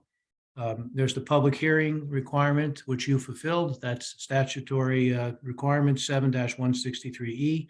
That statute, maybe surprisingly, does not call for a vote. It just says that the legislative body will conduct a public hearing.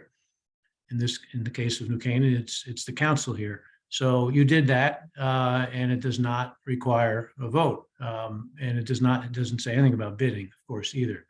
So that's number one. That was done. The second part, not necessarily in this order, but the second component is the 824 review by the Planning and Zoning Commission. That has been done. They issued a positive report. Now, I did hear on the video from last week, some other people proposed, a park bench or a few other things. That really is the purview of the P&Z, or it should be. When they issue an 824 report, positive or negative, they're supposed to look at the particular piece that's proposed for sale, and is it appropriate for the town to sell it? And that means they have to consider, is it in the POCD? Is it should it be a park or something like that? So they voted to approve the sale with a positive report. So those use decisions were clarified. And the last component is the Board of Selectmen votes on the contract, and they've actually now done it twice. They had an earlier vote on November 29th, and they had a vote yesterday morning also. So that's the formal action to approve a particular contract. Keeping in mind, this is a remnant parcel, a tiny piece that nobody knew the town owned. I could bet that there probably are several dozen more somewhere in town.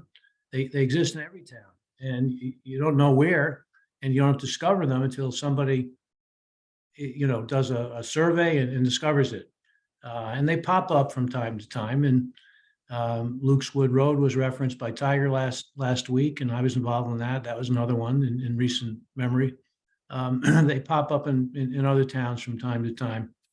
And the process you followed is just the same as in other towns. You would get an appraisal, you would evaluate, does the town have any particular use? Everybody said no, including the P&Z, and it gets sold. So everything was followed to the letter on this parcel K.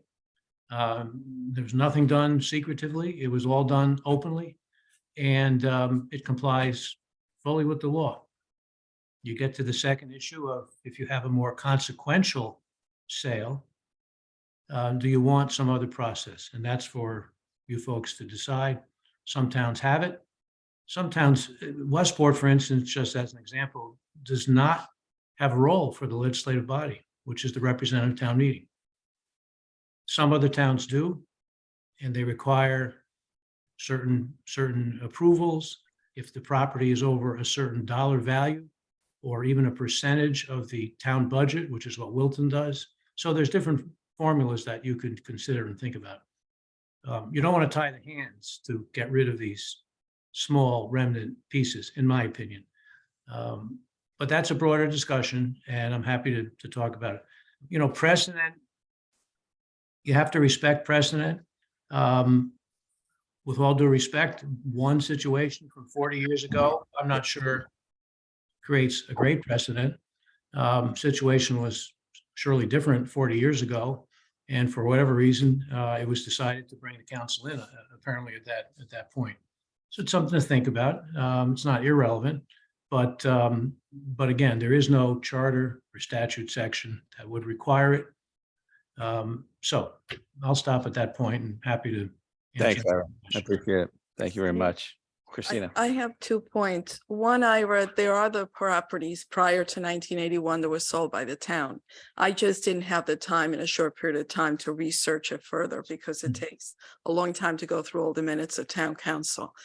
The second point I want to make is that the Planning and Zoning Commission is an appointed body. How could they vote on, they can vote on a plan, but how can they vote on the sale of property or approve something without coming back to another body? That is a disconnect for me. Could you explain it? Sure.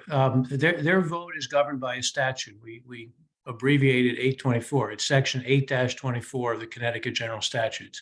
And it says that before the town buys, leases, sells, extends sewers, it has to get a report from the Planning and Zoning Commission acting in their planning capacity. And what they do is they look at it in terms of the zoning regulations, the town POCD, and they issue a report. So that's governed by statute. That's how it comes to them. It's required by state statutes. But where does that go to? Sorry? That report never came to town council. Does it go to the Board of Selectmen? No, Where does it go? if they vote negative, that's the end. Yeah. Right. Yeah, well, I was just going to say, just to finish my quick thought, if they issued a negative report, that's the terminology we use. They vote negative, but they issue a negative report, then the transaction cannot take place unless the town council were to override that. So that's what the state statute says. But because they issued a positive report, it didn't come to the council. The report is generally issued to the selectmen so that they can then fulfill the transaction. Steve. Tom. Oh, Tom- no, go ahead. Tom, First of all, I want to commend Christina for raising this issue. I think it's awkward. And I'm talking about major transactions in the future. I'm not talking about the tiny parcel issue, which I think if we come to an understanding on the long-term strategy, I don't think we'll have any difficulty deciding on parcel K. But I want to commend Christina because, you know, when the town council has a hearing, which is we're obligated to do by state law, to not be able to respond to what we hear in that hearing, it just doesn't make sense. So what I would propose to do is for the ordinance committee to start a process of considering the adoption of a rule requiring the approval of town council for transactions above a certain threshold. And we can figure out what that would be. And we can have all these discussions, you know, in the ordinance committee and then the full town council. But I would suggest that we start down that road. Agreed. I would agree, and I would take it one step further. To me, I don't like to read statutes that have absurd results. Right. Right? And I don't think that that's the intention of statute writers. And so when I see a statute that contemplates a legislative body holding a public hearing, but not being able to do anything with the information that is gleaned from that public hearing, I say, wait a minute, that's an absurd result. So I have a hard time accepting that that's the result, that we're just supposed to hold a public hearing and then say, okay, everybody, thanks, good night.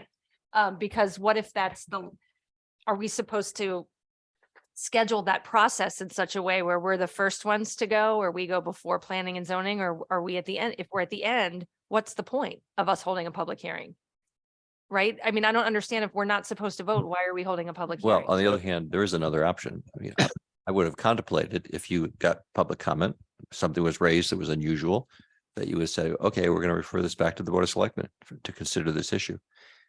In the absence of authority, you have to go with our charter and our statutes the way they work, unless you want to change that. So, Yeah. and there was a process. The Board of Selectmen has other authority, Mhm. and that's the way it's been designed.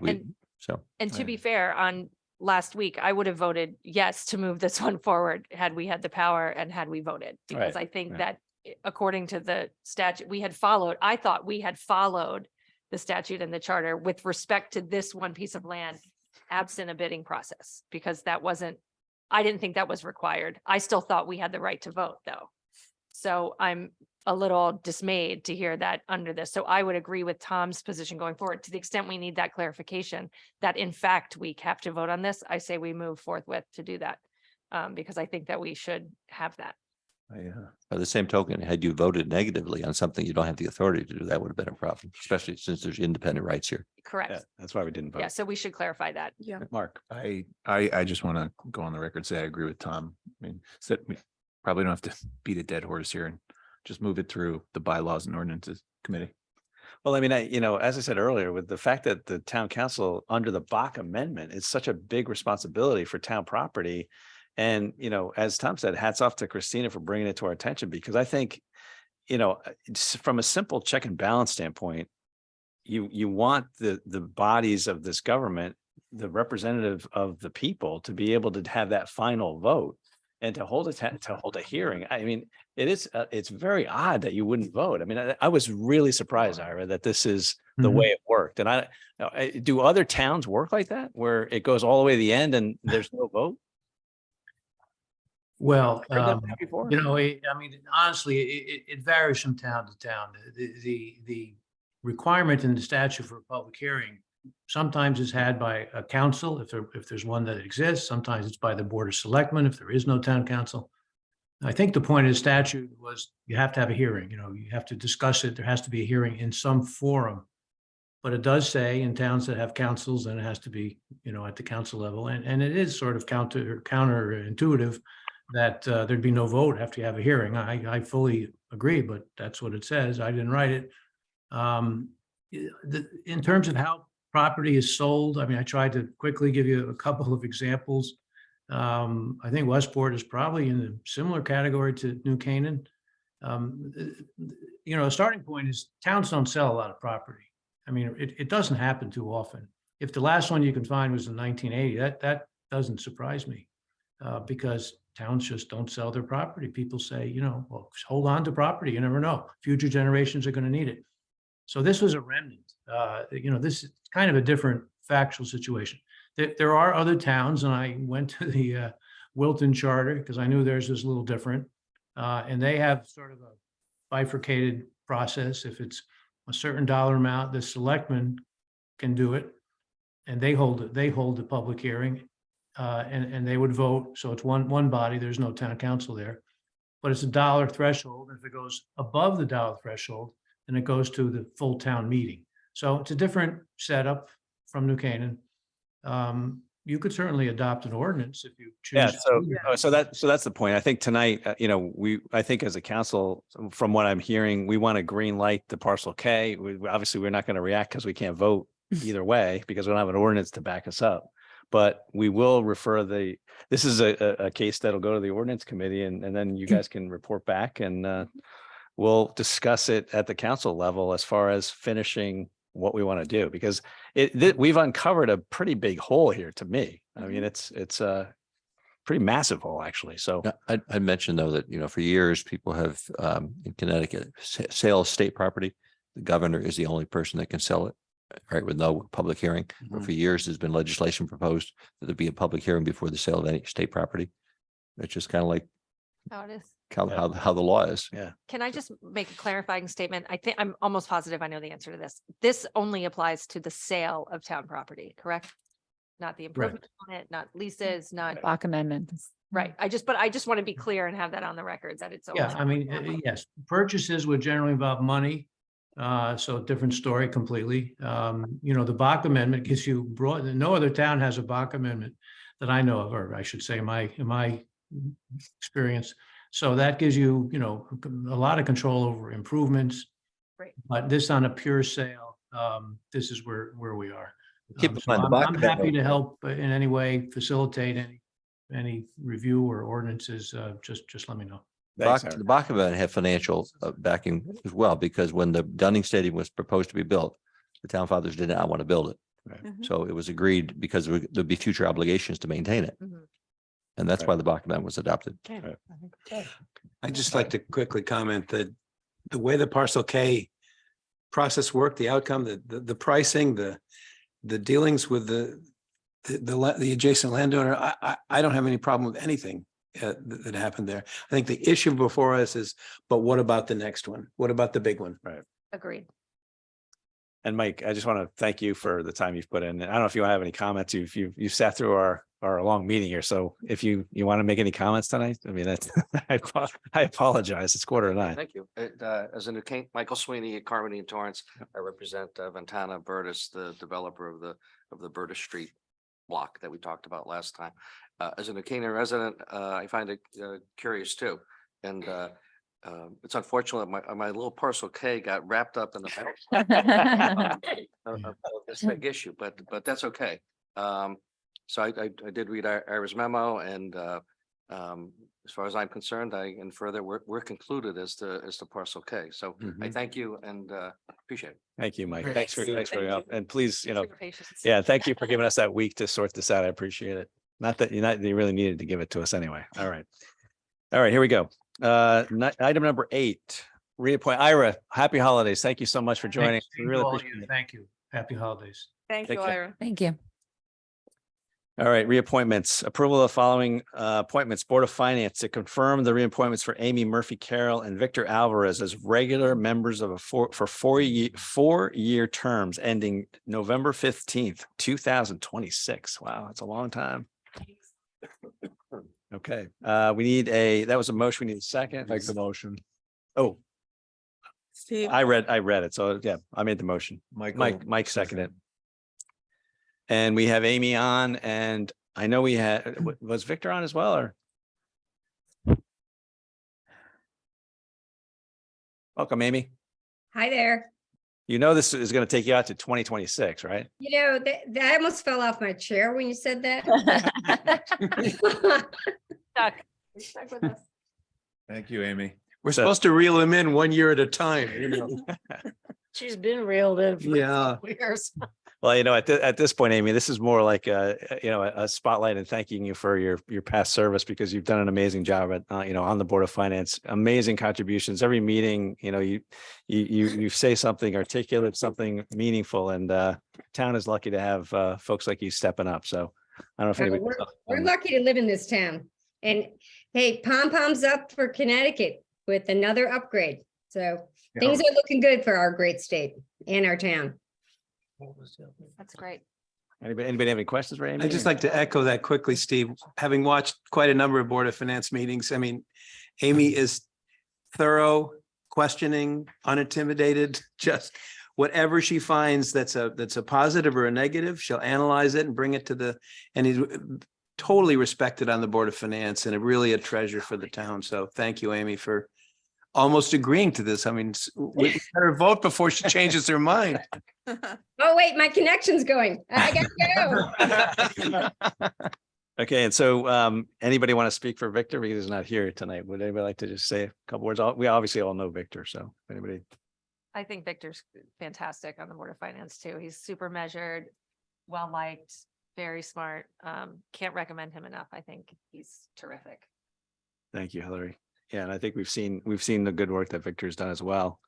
So if does anybody else want to comment? All right, so call the vote on the Board of Finance terms for Amy Murphy Carroll and Victor Alvarez, November 15th, 2026. All in favor?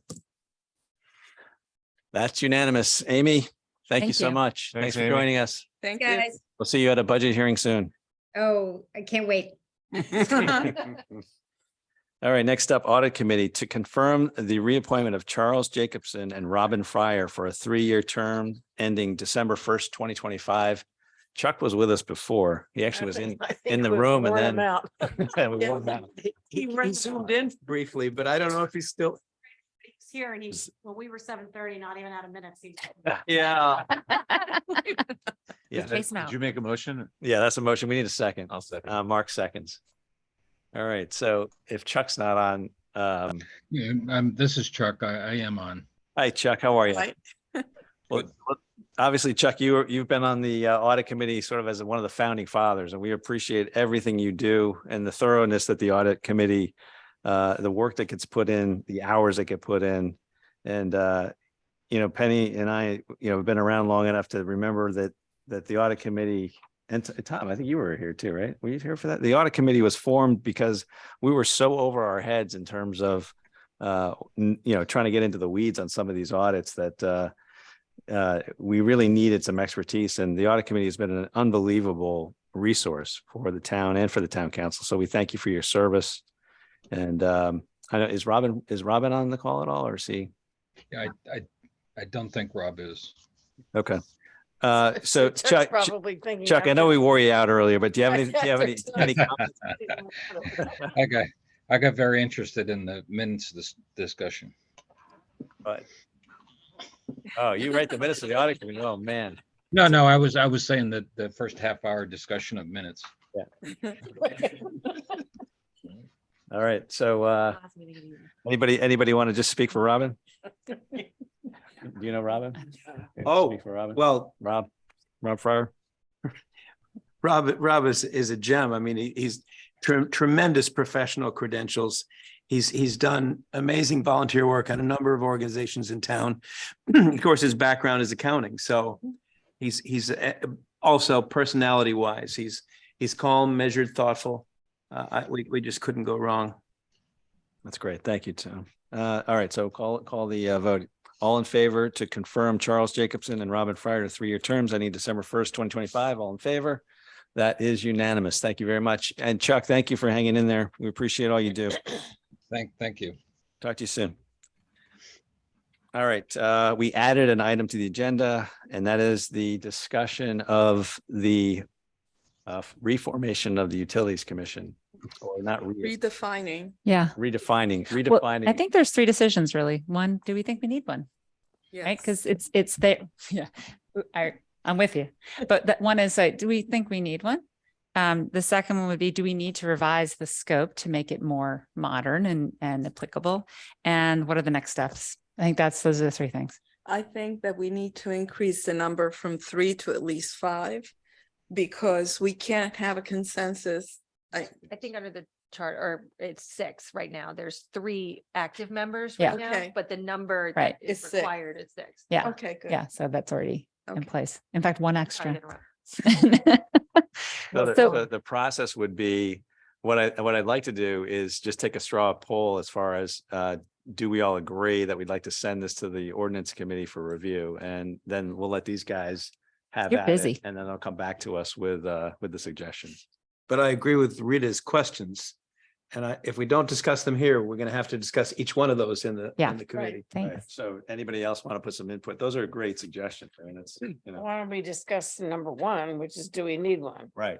Because then that You want to take decides. a, is it straw poll that we Where we take, or I don't know? Definitely happy to do a straw poll, but I agree 100% with Rita's approach of saying, do we need one? And then following like, what should we do? And how many people and what's the functionality and do we need to update it? So I think that's a great All right, so suggestion. let's start with this straw poll. Does anybody agree that we should be adding? Or what was the- Reinstating? Reinstating, I guess. Shouldn't we is the have a right word. little discussion, just a little discussion? Let's have a before we take discussion, a poll? sure. No, that's for number 1. We're gonna discuss the other 2 as well. So Well, That's, do them one at a that's the time. biggie, I think. All We right, need a utility. do we need it? Do we need We it? need one. Yes. Do we need it? So the argument, and which I respect, and I don't, I could go either way on this. I haven't decided.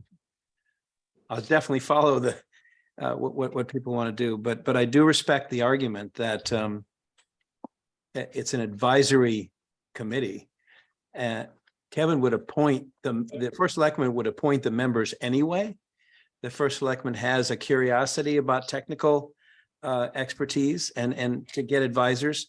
So, you know, if what we're looking for is to make sure that the first selectman considers expert opinion, then it's probably not necessary. If what we're trying to do is to say that to explore other purposes. So for instance, maybe there should be a forum where people in the town can watch a discussion of the evolution of policy on utilities. That kind of thing would make more sense to me. I don't think we should do it just to get more experts at the table. Well, I would say I agree with what you said in terms of, well, part of it is just, watching the sausage being made. I think the public would like to understand how these decisions are being made and what information we're considering. And I think we could all, the town would benefit from that and to have that be more transparent. And it would be great to have this committee doing that. But I also think, and there's also there are work streams, right? So I sent over a proposal that we could look at in terms of getting more information on the cell tower, right? There's someone that has to do that. There's someone that has to bid out 3 proposals and make sure we have the right information. So there's a work stream, someone to be doing that, aside from, the first selectman or anyone else volunteering to do that. So I think that's the second thing.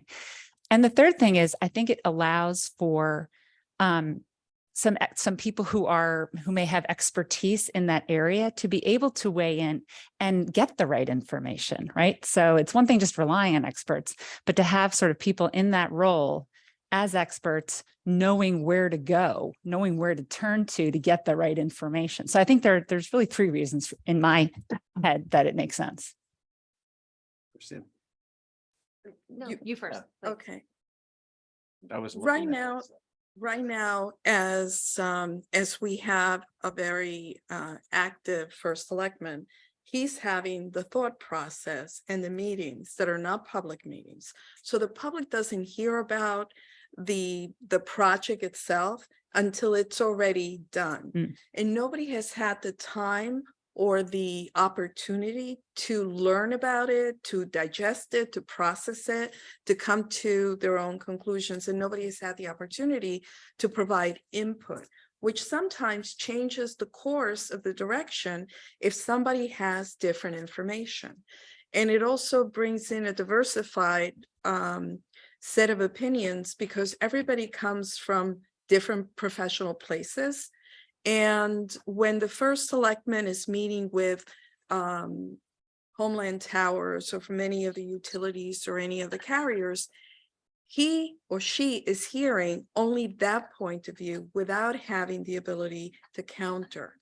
And I think that was interesting at the public hearing how they were countering and the validity of what they were saying in response to a decision that has already been made.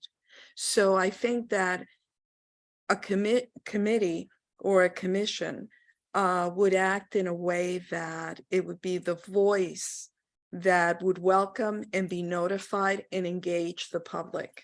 And I think it's crucial to the process. Well, there was a lot of talk about the forum that we were talking about, and maybe that would have been a good place for it. Hillary. Are we, I don't want to dance around the issue. Are we talking, we're talking about cell phone towers, right? Well, I don't think that it just, Well, what it do you, shouldn't be how limited. would you envision this beyond that? Like what utilities? It's gas, electric, solar. solar, yeah. If we ever wanted to bury the lines, I mean, I know it's a red herring, whatever, but that's, that's something that might be considered. Like, I think there are a lot of things beyond cell towers that this utilities commission could I know, take but on. let's talk about the elephant in the room. The immediate issue that we want covered is the cell tower issue, right?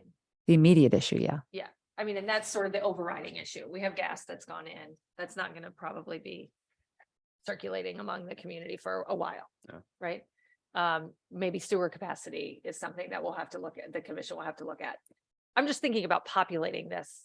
Well, the reason we've gotten. The to this reason we're point going to this point is to- because of well, a cell tower, like we can dance Yeah, around it. yeah, but and the fact is- that the Board of Yeah, Selectmen at their last meeting said, we want to get this going again. So, Right. we are reacting a little Crisis. bit to the Board of Selectmen But it's saying, not- But if you're talking about putting people on here who know what's going on, utilities is a broad term. And if you're talking to the people on bylaws and ordinances, who do you want to populate this? Because utilities are, if we want to address the issues that our community is facing, and right now it's the cell towers, which right now we have one going in out west. We've been told that there's going to be, how many more? 4, 5? No. Read Tom Teslick's plan. No. I'm not gonna read Tom Teslick's plan from 2014. You said Why? at one of our meetings that there's going to be 4 more proposed. I never said that. At the time, the plan was 4 more from then, right? We've done Northeast, we've done Northwest, right? We need to do Proposed West, West. and we probably need 1 more down to South Central downtown. And then there was. one 45 east. foot antennas downtown don't work. I understand They that. don't provide good cell service. Yes, I'm well aware of your position on that. Right. But then didn't you also say there was going to be another one on the east side? Well, actually, the West Tower should provide enough coverage to get to Irwin Park. Yeah. Right. So at one time we were talking about a West and an Irwin Park, but I don't, I'm just curious. how again, we would- I haven't said, we probably need 2 more. If you want much better cell service Beyond west or including. beyond West, we need at least 1 more. Okay, so 2 Yeah, more. the center up at the top of Owen Ridge. Now Verizon's out there putting in small cells around town Right. for some of those gaps, but they don't go very far. Yeah, I understand that. But this is, I'm just trying to understand how this would be composed. If we're putting people on who know a lot about sewers, then it's not going to solve the cell phone issue problem. So as we think about how we would constitute this, are we going to be specific? Or are we looking to cast a wide net? Are we? Could I make a few comments? That's, we write the ordinance, and Right. they populate the Yeah. utilities. And I think that's an the- important point, and it goes to Christina's point, is that if we do this, no offense, Kevin, and please don't take this the wrong way, how do we know he's not, who he's gonna put on? We have to approve the appointees. No, you don't. Sure. You can't do Yeah. that under our charter. You can't. The Board of Well, Select- maybe that's something to put in the ordinance. You can't do that. You can't override the charter. So. Well, I think what we'll look at is the scope and responsibility of the commission. And certainly it would include cell towers. Right. The wisdom of taking it beyond that, we're going to have to study. I don't know, Well, you know. And my point is, if you read it now, I know Mr. Moynihan says it's not forward thinking enough, but if you actually read the ordinance now, I don't know how we would refine it. It's pretty general to cover all utilities. So Well, that might be the decision. That's one of the decisions. Do Yeah. we need to? That's one of my questions. Do we even, first of all, should we have one? Second of all, do we need to revise the scope? That's the second question. But I think that goes to the point that the ordinance committee, once it gathers, discusses it. And I the think first, the first input I would want would be from the first select. Right, well, I was You just gonna know, make that point, Tom, is let's- I would expect that the Board of Finance, Kathleen, Nick, and Kevin would have direct input Board of into, Selectmen. yeah, Right. into that discussion. I mean, Yeah. you want it, because they're the ones that sent it to us. I mean, they're the ones that said, let's get the council to look at this, so So I we- would welcome their input. Right, Yeah. so we need this as like a community, take experts from the community Yeah. that can. My first reaction was, and I objectively listened to everyone, was, Tom, I think your response was fantastic and saying, hey, listen, I think that, you know, we all have a very good relationship and everything.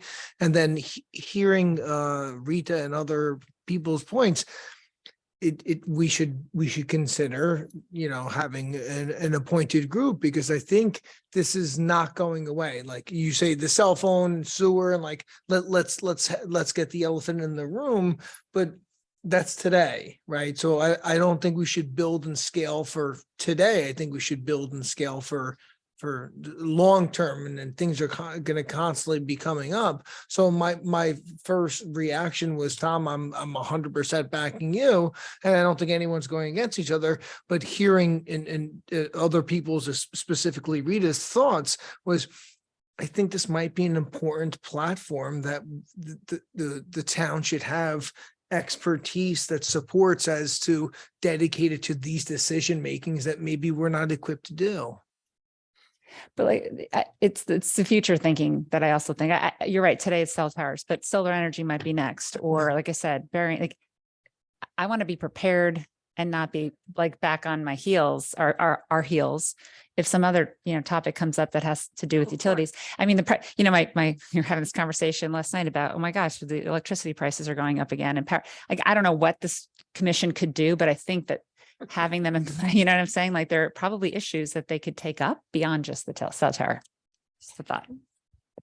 Thank you. And, okay, so But maybe tonight, it's only, do we want to do it? Yeah. Yes. The other things we can work out, right? For future. do you think that have you all read the language of have you read the language yet of the ordinance? Because it was passed, if you read, well, I would encourage you to read it, because I don't know. It might be fine the way it is what But that might, one sorry, but decision might be. I accept Kevin's statement. I accept his word that he has opinions that I want to listen to about whether the scope needs to, whether the No, I would, ordinance absolutely, needs to be revised. So absolutely. I think there's a combination of what you're saying. I think there's an evaluation of, do we need this? Mm. And Tom, like I said, when you first made your comments, I was like, that makes absolutely total sense. There's probably something that's a blended between the two. yeah, Of maybe we don't need to change, but maybe we need to have somebody dedicated to this, or a platform that's dedicated to this. but so the straw poll would be, is it the sense of the town council that we need an active utilities commission? The scope of which we would determine in future considerations. That's good. I'm ready to take the poll. Ready. Let's move. All those in favor of Tom's proposal there? Wait. It Hey, looks the like, Tom's proposal Hold on. was, well, not, We come out, revive. it's just, I'm sorry. go ahead, say it again. Oh, you think I'll remember? It's a straw poll. It doesn't have to be. fact. I know, but I just forgot what we're. Well, are the we thought voting is on? that. Should we have one? Oh, I Isn't that it? think what I was Is that saying is it? that it's the sense of the town council expressed tonight that should we have do need an active utilities Yes. commission, one. Okay, and that we'll take whatever steps are necessary to flesh that out. okay, yes. And we'll take the input of the Board of Selectmen Oh, absolutely. And first and yeah. foremost. All right, Okay. all those in favor? Straw poll. That is unanimous. Thank you very much. All right. All right, next up. You do want to hear my thoughts? Yeah, go ahead, Kevin. I'm sorry. Please. I just sit up here for nothing. Ah, I'm sorry. No. Go ahead. No, so seriously, I went to almost every utility commission meeting along with Sven Englund, because we were very concerned about cell service. Yep. Historically, New Canaan has had terrible cell service. Prior to Tom Teslick becoming chairman, it was developed by the name of Jeffrey Picard under Jeb Walker, right, who worked for 3-4 years trying to get improved cell service. Back then, it took us 15 years to get a cell tower built, right? The country club took 12 years. The Silver Hill Hospital took 15 years. The cell tower at exit 38 took 15 more than 15 years.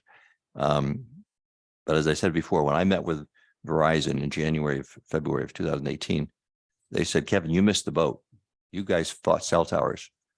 And we're not going to fight lawyers. We're going to go where people want cell service. And that's really why we continue to have bad cell service for several more years. So Tom Teslick spent 4 years working on a plan. And you may think that the data is outdated from 2014, but as I said before, cell service doesn't improve with age if you don't add infrastructure. This town has inadequate infrastructure to have reliable cell service. I ran on this partly because of my frustration with plans and studies and no action. No cell towers were built during the Malazzi years, right? So I just think you ought to look in terms of what the plan was. I'm just following the Tom Teslick plan, which is still the necessary plan to have reliable cell service. So if the issue is the elephant in the room, right, we need to continue to move forward because we hired by the RFP Homeland Towers to improve our cell service. And they've been working away. They've been spending money. They succeeded in it took 5 years to get the Keith Ritchie cell tower. After the lease was signed, it took us 3 years to get from when we started looking for a location for the Northwest until the approval last Thursday by the Siting Council for the Northwest Tower, which is critical to our public safety radio. So we're reducing the time to get these approved, but it takes a lot of, I've probably spent more than 2,000 hours on this in the last 9 years. It's the number one thing I work on. It's very complicated. And, maybe people can criticize me for doing a job I've accelerated the pace, but if we don't get it done, this town is not going to be a modern town and a safe town. I mean, I don't do this for my health. So, No, I mean, and listen, the town of New Canaan owes you a debt of gratitude for all the work you've done to improve cell service. There's no doubt about it, Kevin. I mean, you've obviously put a ton of work into it. And one of the things that's unique about this, you mentioned the Ritchie cell tower and the North Wilton cell tower, and a lot of those towers have the one of the issues is the ownership of the property and where they're located. This one's a little different. This is a little tougher than the typical, put a cell tower in, on private property. So this one is a little more complicated. Keep in mind, Tom Teslick, the whole purpose of the plan was to have the town have control rather than now. Verizon and AT&T will continue to search for a location on the west side of town if they can find a private property owner. Yeah, they need this coverage, and they don't do it, actually to increase their revenues. They do it to give you the service that you're paying for already. It's critical to the economy of New Canaan. I think the key issue, Kevin, is not that I have a problem with your position whatsoever, because I've had the pleasure of tracking this issue, not as intensively as you, but certainly pretty intensely for the last 6 years. I think the issue is that we don't have the votes. Well, you can't. And we need a process. We can't give up on this issue with the town of New Canaan. This will be very harmful to our future if we do this. And Tom, let me make a point. So I have 4 grandchildren at North Miami School. Right, in 2010, they proposed a cell tower 400 feet away from the school. So Scott Franz, Freddie Camillo, as then a representative, tried to pass a statute in Connecticut that said no closer than 750 feet. They were told they can't adopt that statute. It violates federal law. Okay. And as Rita has said, she's talked to an expert in Florida. Anything over 50 feet is safe. Right. Well, So please don't put 900 the feet. words into my mouth. Yeah. Like, can we just not say that I said that or that the expert said that? It's not quite what I Again, said, we're but talking 900. I feet. just want to correct the record that I did not say that expert said exactly that. Okay. 100 that's- Thank you. Am I off by a few feet? Yeah. We can have another discussion. I Okay. just want to be clear. Anyway, but no, I don't think you can afford to ignore the significance of this west side, improving cell service in the west side of town. If there's another location, I mean, that's why the siting council process is designed to bring out another person. That's why we talk to other institutional owners in that area. But this is critical to New Canaan's economy and safety. I believe that. I ran on it. If you don't believe it, I really think you better continue to study the issue and don't let this opportunity go by. Thank you. All right. Anything else on that topic? Okay, we need to move to committee reports. Tom just had to take a call. Bylaws and ordinances. Hillary, any updates on? Well, we've met since our last meeting about the signage, potential signage at the ice rink. We decided to table that discussion. Basically not making an exception to the ordinance that prohibits signs in public parks. So that's where we stand with that. And Tom and I are going to work potentially on an ordinance or a potential ordinance or bylaw to create a affordable housing committee after our sort of joint meeting between a couple of committees. So we are working on that and hope to have a proposal in January. Great. And we'll set up a meeting for that. I think everybody's anxious to hear about that. All right, education, Rita. So yeah, so three main things, and I'll summarize. Because we haven't talked about this in a while. I'm not sure if Tom mentioned this in our last meeting, but there was a meeting that talked about the projection of the birth rate and how many kindergartners we have. Did we already discuss that?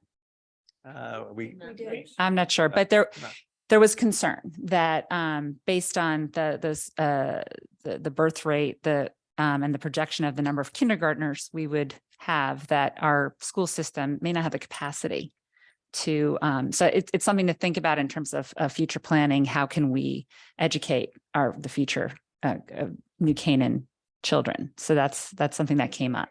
Projected? Do you remember what incoming year that is? Is it 2026? I don't have the exact number. I'm sorry. You're the one with the photographic memory. I'm not. I could find that out. You might be right.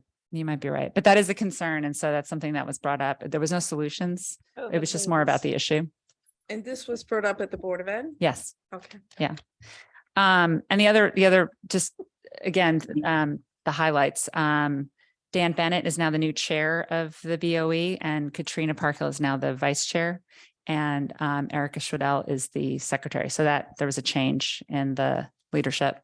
And then the last thing is just where they're starting the budget process. And there was a workshop actually this week, and that's being kicked off. So those three things were the kind of the highlights.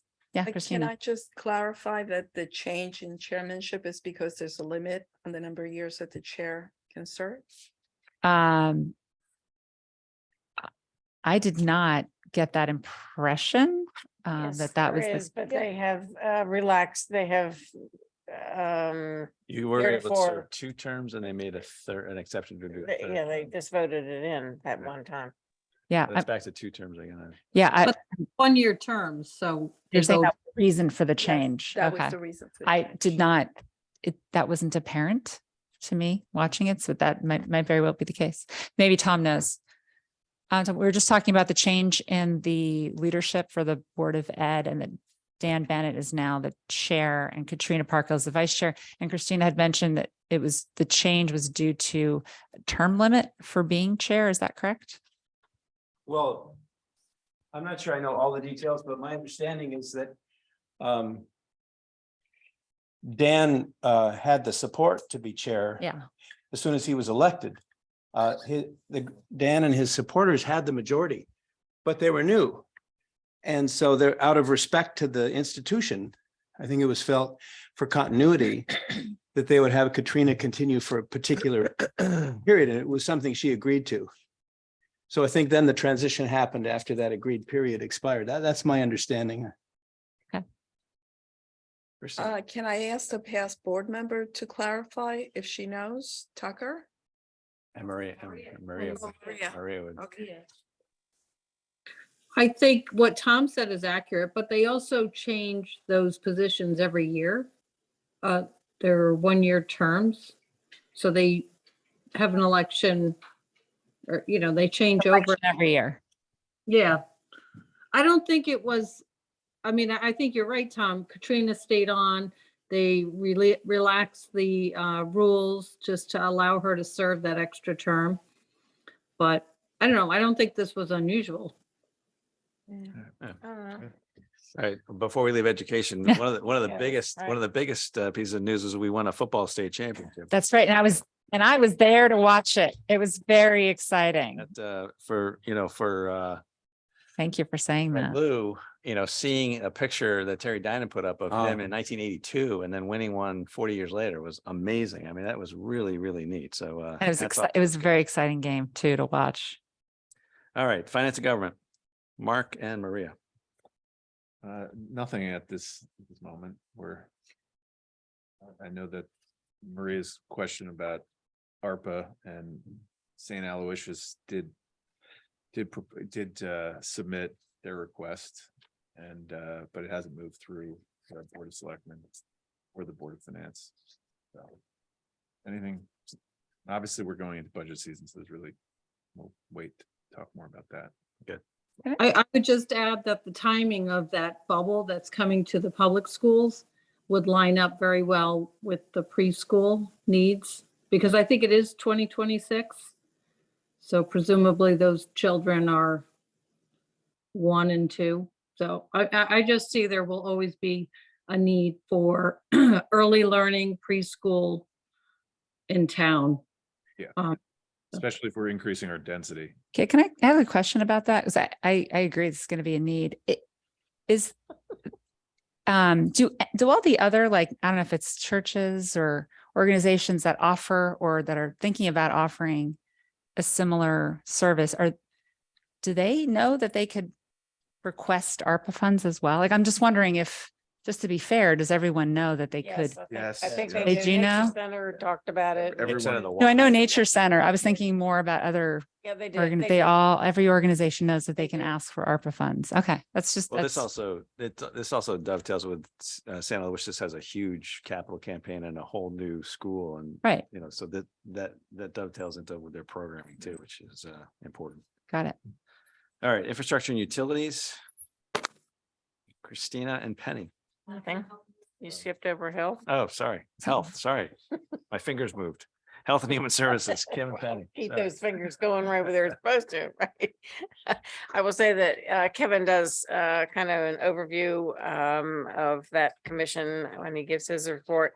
If anyone is interested in the specific numbers of how many vaccinations or how many cases of this, that, and the other thing, I think you're best to just go to the Health and Human Services website and read their minutes. I mean, because they've got extensive reports of, how many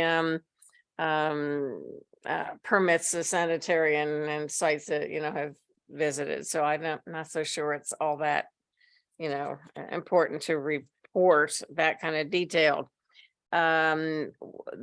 What is or was a good discussion is as they're getting into their budget season, they are going to have a serious discussion about setting or refreshing their priorities. And as we all do, we kind of get in the habit of refunding projects that we've been supporting for a while. And they're just going to step back, take a little look and see whether or not that what we have been funding is still germane at the level that we have been funding them. I think there's going to be an increase in requests for support of our outside services because the needs have grown, and we've kept those numbers at a level amount for perhaps too long. And so they'll be looking at that. They also are embarking upon seeking grants. And now that we have a grant writer in the state and in the town, that will be helpful, to be accessing those opportunities. Right. All right, infrastructure and utilities, Christina, Penny, anything? No. Okay. Not yet. Land use, rec and conservation. Robin, you out there? Lou? Yep. Parks and Rec is meeting tonight. The only highlight from November, because we skipped over, was that was taken care of by the ordinance committee regarding the advertisements. Onto conservation. In the November meeting, they talked about Commissioner Chris Shipper asked about the Green Link sidewalk construction and would it have to be approved by the police commission? Tiger Man said yes. Police have expressed an invested interest due to accidents on that bend of Old Stanford Road. Department of Public Works would also have to go to Connecticut DOT for encroachment permit. Tiger updated at the December meeting and he said he is looking to get through the design phase first, and then he will have to bring it forward to the various bodies, one being the state, as it is their road, then the police commission. Tiger said last time we had a sidewalk extension of this magnitude, it was brought to town council for a public hearing. Mead Park entrance was brought up. Tiger Man said the project expense will be bigger than originally anticipated due to problems with the wall and embankment. Tiger said they hope that the access will be in this year's budget. And that would also include better access for the bleachers. The water testing was reported in the media of the high phosphorus levels in June. The Conservation Commission asked about the parks budget, the funds for Bristow. Tiger Man said that he's looking for a separate line in the budget for Bristow, so it is not discretionary and set aside for Bristow. And then the last thing was just the swap shop is currently open Thursday through Saturday for a soft opening, 9 to 1 p.m. And looking for a official opening sometime in January. And that's it. Great, thanks. Can I make a comment? Oh, sorry. Hold on, Christina first. Robin, I'm a little confused. Why is Tiger asking for something that really belongs with Park and Rec? I thought that it was being managed by somebody else. You mean with Bristow? Yeah. It is being managed by, I mean, if Tiger's on there, he can bring on, but it is being managed by the Conservation Commission, but they don't have funds, to my knowledge, to actually maintain the park. That it was coming out of the park's budget. So in the Conservation Commission meeting, he was talking about taking a line item. So there are funds for maintenance for Bristow. And if you're here to bring this up, but I believe it's either in the charter or the bylaws that the Department of Public Works and Parks are two separate and one does not report to the other. Tiger's on. No, that's incorrect. The actual Parks Department reports to the Department of Public Works in the charter. So the Parks Department reports to me. The parks are under the Director of Public Works purview. And we've been working hand in hand with the Conservation Commission since Bristow's inception on their 5-year master plan. The other aspect associated with the walkway from Mead Park to Bristow is the fact that it actually passes by one of the baseball fields, which the Department of Justice had some concerns with as far as access to the bleachers, access to the field, access to the dugouts. And so that falls under that purview as well. So all three fall under the Department of Public Works. We have a director of Parks and Recreation. However, the Parks Department falls underneath the Public Works Department, especially since we share a union. So transfer station, wastewater, parks, and highway are all underneath the same union.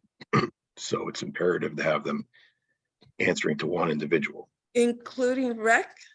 Not Rec. I didn't say Rec. Okay, Parks only. okay, thank you. Thanks, Tiger. I should say something really quick. I just want to commend Robin for all of her efforts on getting the swap shop going. It is amazing. It's such a great idea and a great service to the community and like your little brainchild. And just say thank you for all the work you've done, Robin. Nothing Thanks, but Robin. nothing but 5-star reviews, Robin. That swap shop. It's awesome. Well done. Before we leave Park and Rec, I did get a note from Tom O'Day earlier. The official opening of the rink is actually taking place, a ribbon cutting on the 21st of December, 3:45. And he mentioned a possible appearance by the governor or AG state. So I'm very excited about that because there was some. Sorry, is it 4? He told me 4:30. Oh, did he? I don't know. I saw 3:45. So Well, we need to confirm that. okay, good. Well, it is on the 21st. So. It is on the 21st and we are trying to get the governor. Oh, good. There you go. Okay. Rita, you're on. Let's He go. texted 4:30. Maybe he wanted me to come at 4:30.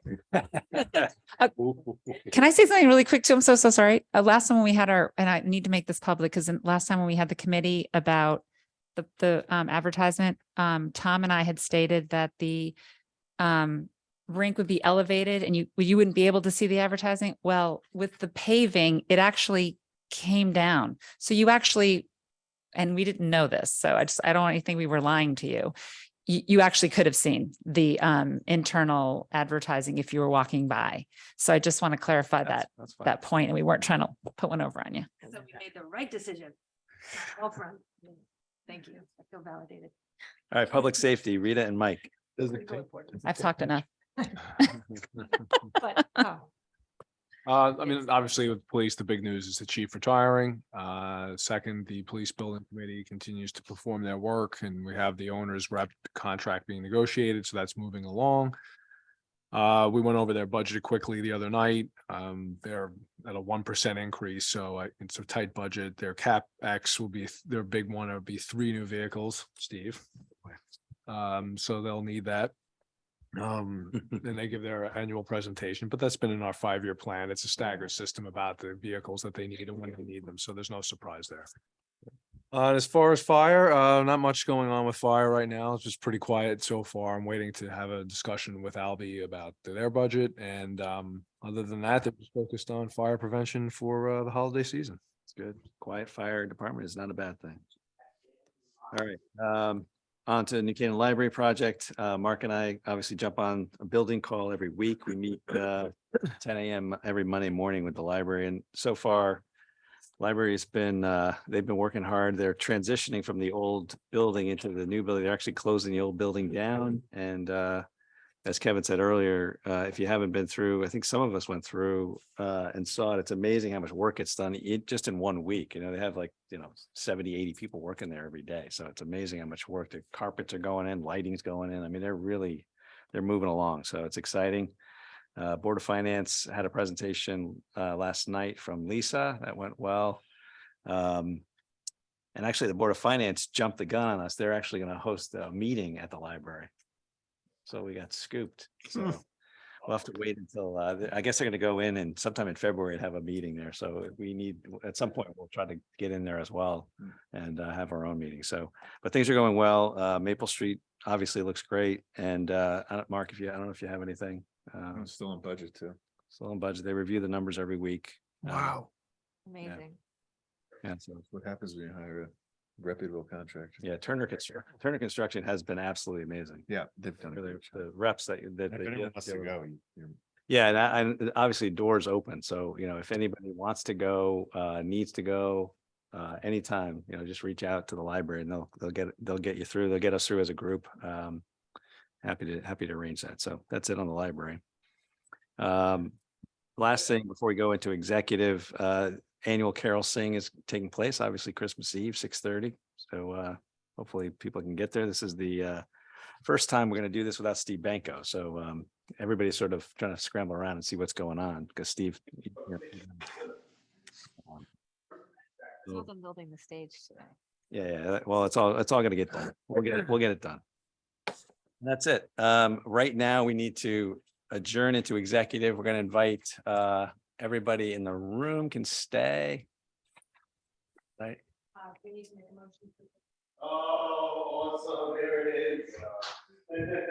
It's perfectly. We can hear you. I can't.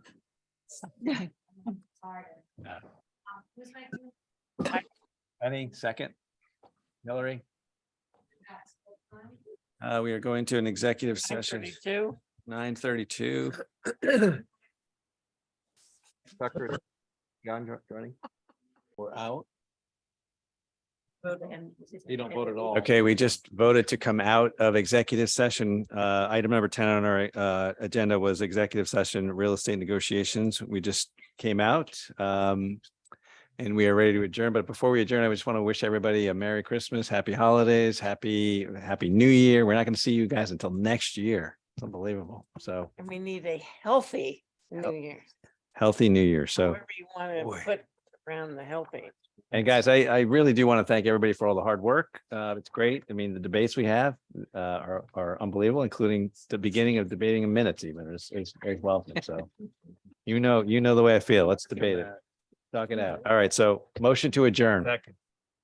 No. That was Steve and hey, Merry Christmas, Kevin. Thank you very much. Merry Christmas and happy. Merry Hanukkah when we come Christmas. to it.